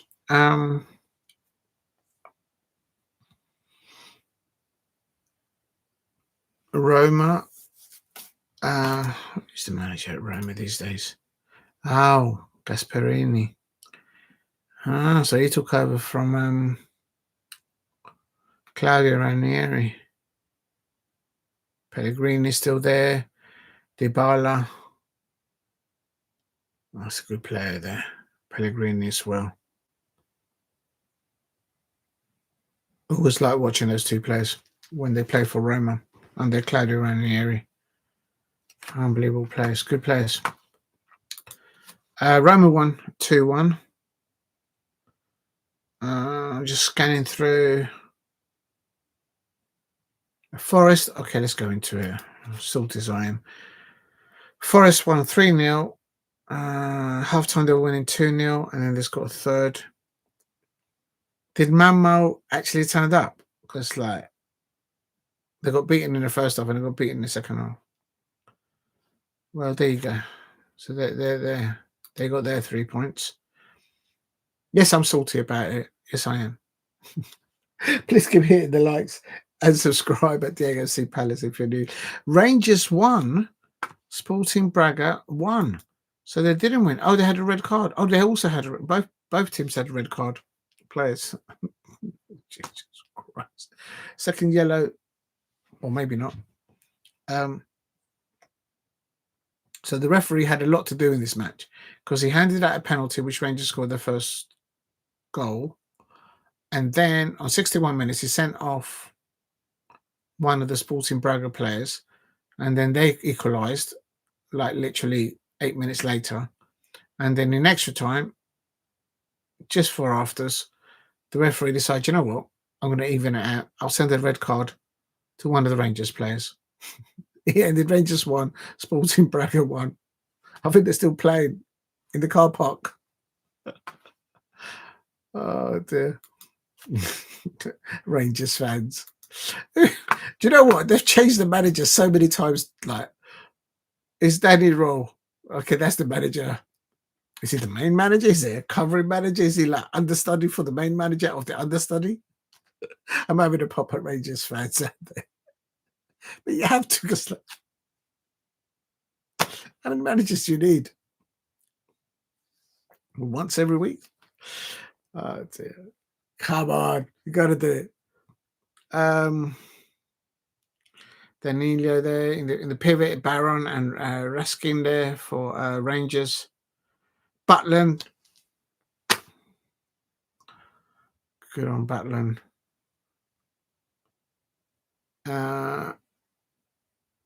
Okay. Ian, did Rangers won? Sporting Braga won. If you're new to the channel, please keep hitting the like and subscribe at Legacy Palace. Just going through not all the results, because there's like literally so many teams, and like I'm not sort of a nerd into know all these places. Where you can probably tell by the name what geography where they are, what country. I don't know all of them. Aberdeen won. Noah won. It's Jimmy Tecklin, the manager of Aberdeen. Who scored first there? They were winning at half time, right at the end of the first half. Oh, they didn't concentrate. They started the second half. They let them in. Like we did. Game of 2 halves. I haven't followed the Scottish Premier League for a while, but last I heard that they were going pretty well, Aberdeen. Not sure if they're doing well in the... Just looking at the names. Okay, so that was Aberdeen. They also did well there. Well, they didn't get 3 points.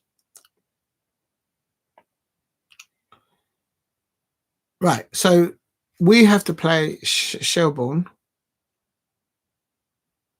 Where did they play today? Yes, they did, and they lost 2-0 to AZ.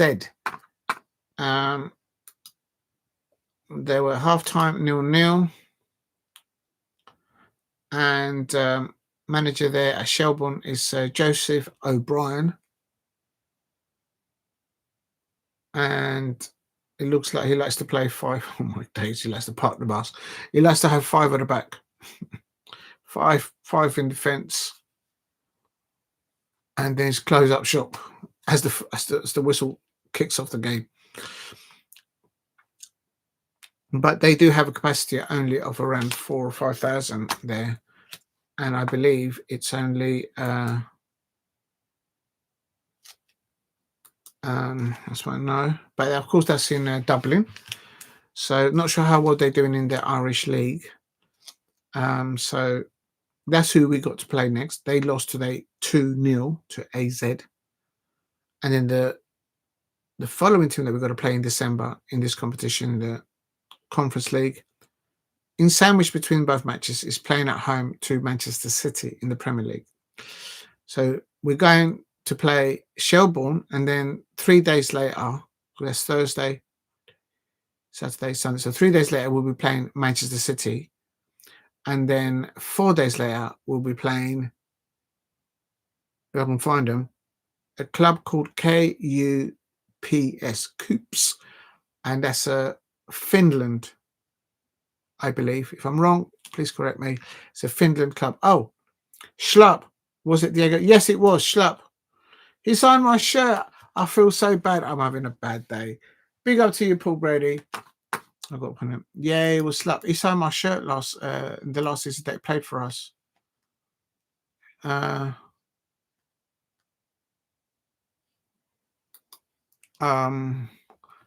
can you have a Crystal Palace player sign your shirt and say thank you to him, and then I forget to mention him live on my live stream? I mean, that is so bad. Bad Crystal Palace fan. Bad. Give me some slack. I just lost 3 points today.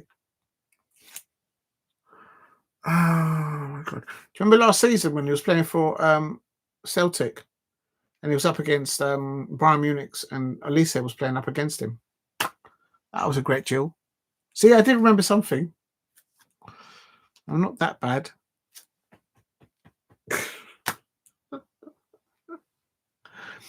There you go. So what was I talking about? Oh yeah, so KUPS, they lost to, oh, it's one of these dodgy names. Look at the length of that first name. Jagi Yola. Oh man. And I've got people in the chat like the dog trying to give me tongue twisters. I mean, try and read this one out. How do you pronounce this in a million words? It won't even let me copy and paste. It's so long. Sometimes I wish I had the acumen of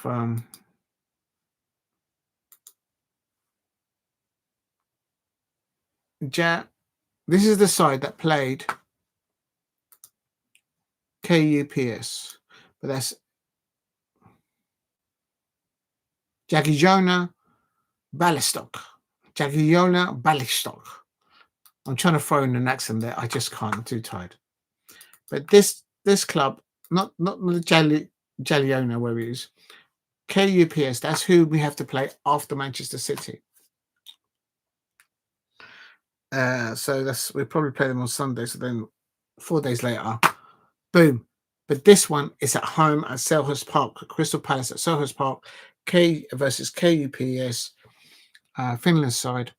And I think they've only got like a capacity of 5,000 in their home ground in Finland and only 2,000 seats, and the rest is all standing. So we've got to pick up those 6 points in that week. That's a massive week for Oliver Glasgow in this European challenges, I suppose. Get us back in that competition. So that's who we have to play. Big up to you, Paul Brady. Thank you. Yes, he was Schlop. It's terrible. If you're new to the channel, please subscribe at Diego C. Palace. So I've lost my thread. Where was I? So let's go back. And now I'll come back on this day. Look, it's the last game that's been listed there. Women international football, Finland, Austria. We've got some Crystal Palace players there from there. I'm sure of it. Oh, I'm getting into it. I'm so getting out track here.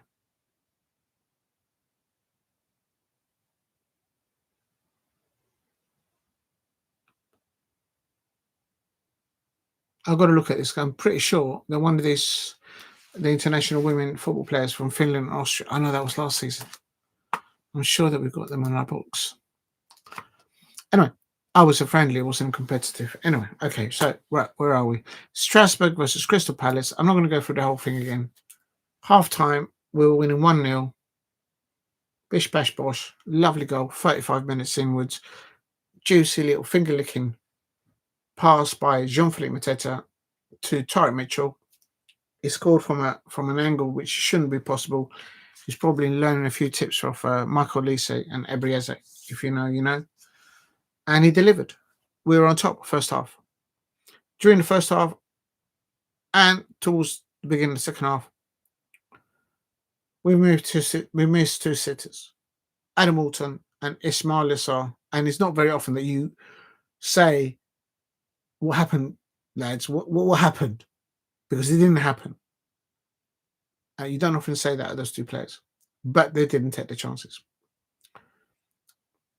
So our winning streak comes to an end.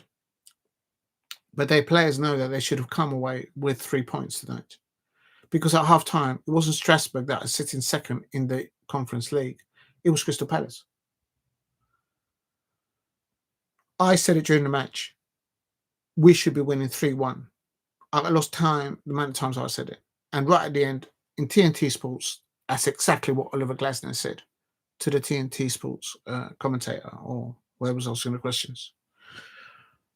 Oh, my back hurts just thinking about this. Anyway, so it is what it is. Live and learn. Sometimes you learn as you pick yourself up and dust yourself down and move on. It is what it is. At halftime, Liverpool fans out there, Guehi was substituted. There was no mention of that I could see or hear from the manager. But at halftime, Guehi was substituted. Chris Richards comes on for him. And then later on, Edin Ketia did come on for Jean-Philippe Mateta. But even before those substitutes, no, that's not fair. I have to say, I said it during the live stream.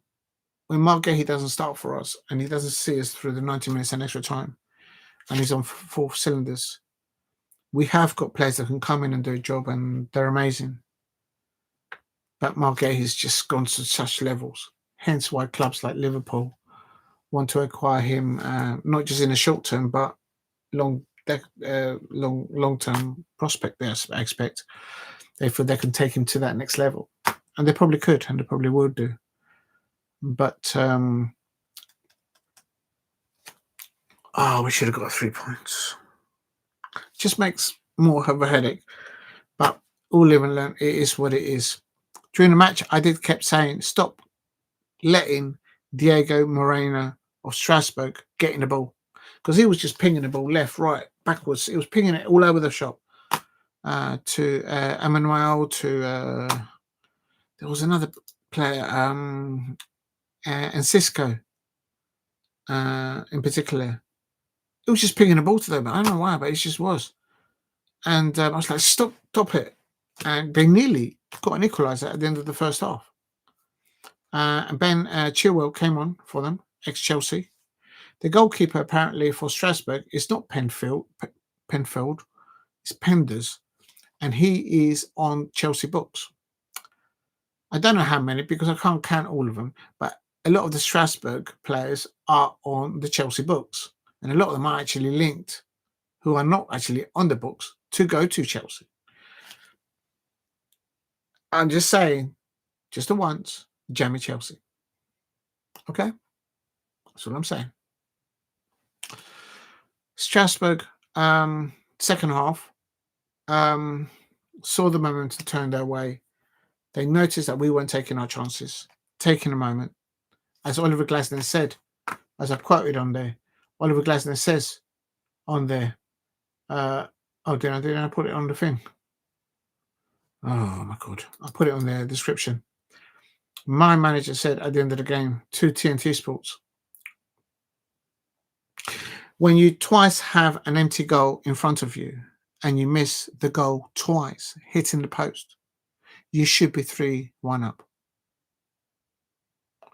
Then we have a big chance against the keeper, and then in the next action, we are 2-1 down.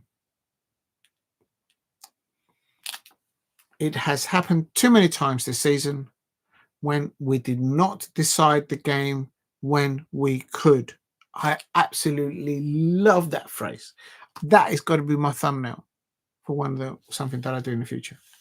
Oliver Glasner says, it has happened too many times this season when we did not decide the game when we could. Because that's what, not good, but what great coaches and great managers of our times and in the future and the past have done, when they can see their squad of players doing things in training, I expect.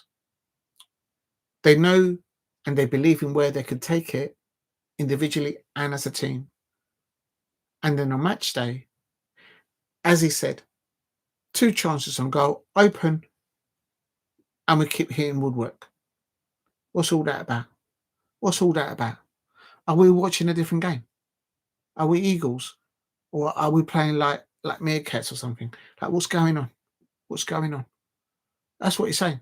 It's got to be, when managers say things like that, it has to be inspirational to the players, but also a kick up the backside to say, do you know what? when we get back to London, South London, and we're going to training, I'm going to come in earlier and I'm going to practice shooting. I'm pretty sure Oliver Glasner, not just for Ismaila Sarr and Adam Walton, he's going to line them all up and says, right, can you look, just do some practice of shooting?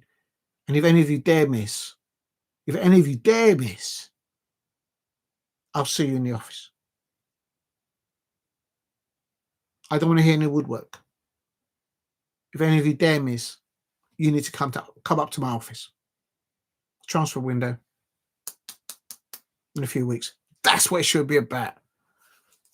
Maybe not to that extreme, but do you know what I mean? So that's what it is. It's the manager clearly understands where the players are, where they should have been, and what they should have produced, but they just didn't do it.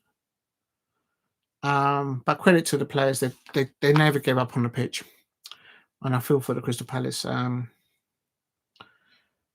I feel for the Crystal Palace away fans. They're going all the way out there. Please keep hitting the likes and subscribe at Diego C Palace if you're new. Yeah, I'm going to stop now. It was going to have 3 hours. I'm only going to do 3 hours. Oh my God, I've gone too far. Okay, quickly. I don't know when. I honestly don't know when I'm going to do my next live stream. I'm so busy at the moment. I can't thank you all enough for all the support this week. Starting Monday when I did Manchester United against Everton. Then I did the Chelsea game.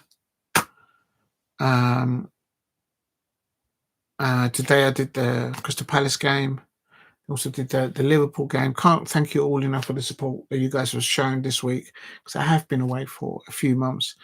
But believe me, I've been very, very busy. So when I can, I will find the time, and it's just slotting it in whatnot. If you know, you know.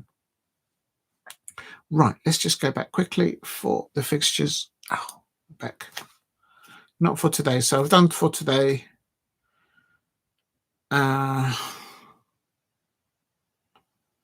I've done the table for the Conference League. I've discussed that. In December, we've got to play Shelbourne and KUPS.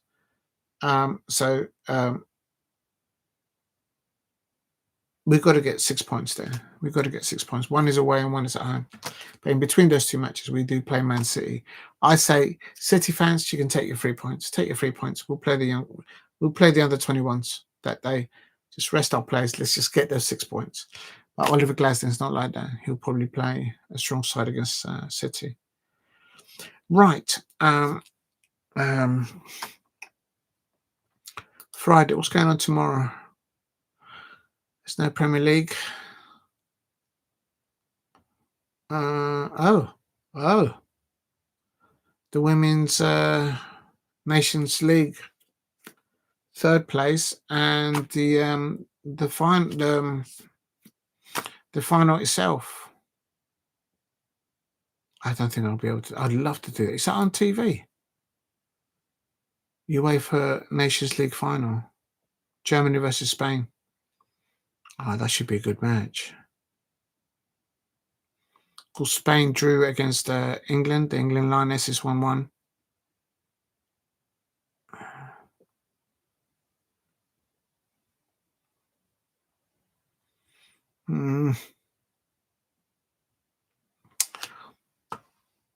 I don't think, if I do get in time, I might do the live watch along for that. Oh, I'd love to do that one. Just to see how they get on, but I don't know if it's where you could see it. Don't know. I'll have to Google it. I don't think I've been indoors to do it in time for that. So, but that could be an if tomorrow. And Saturday and Sunday. Oh God, it's going to be so tough. I'll see how it goes, but on Saturday I might do a watch along for all the 3 p.m. kickoffs and whatnot. And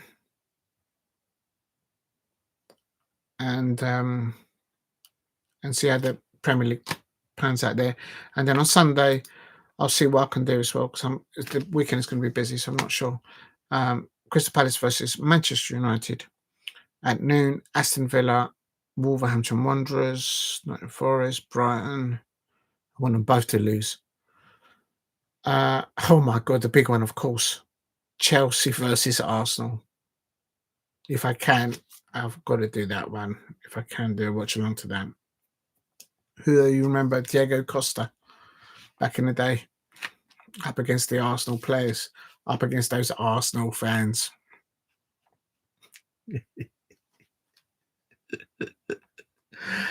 But I think another big one as well there has to be is, I nearly said Upton Park, but it's not. West Ham United versus Liverpool.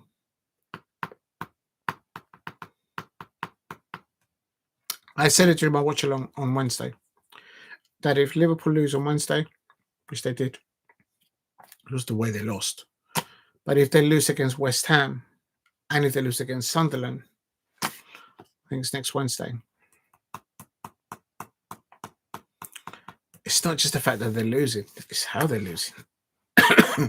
It's just not like them. The scary thing is that when they get their act together, they've actually got good players there. Not sure about the manager though.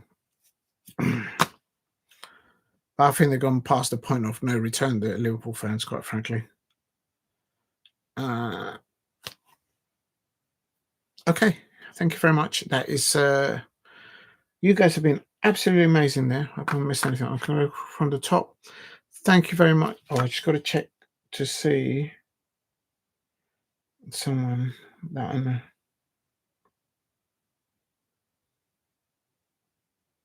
Just looking at the photos. It's a nice little photo there with Ben Chilwell with Oliver Glasner. It's good to see that.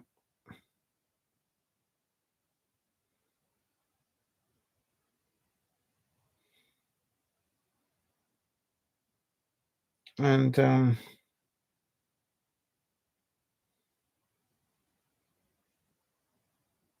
what they're saying? There's a banner from the Strasbourg fans. Crystal Palace.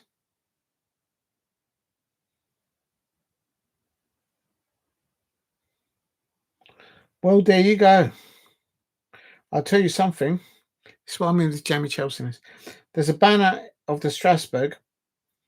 They were bantering us. They put a banter in there saying that even when we will win, we'll actually lose. You wait and see at the end of this competition whether you actually lift the trophy. I'd like for us to get in the final against Strasbourg and us to win the trophy. How dare they put that banner saying that even when you win, you lose? No multi-ownership. Where are you throwing that at the fans? How have the fans got anything to do with that, you idiots? Absolute numpties. Right.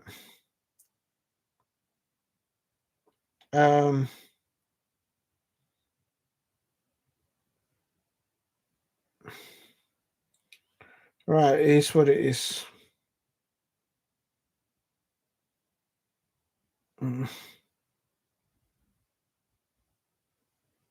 No.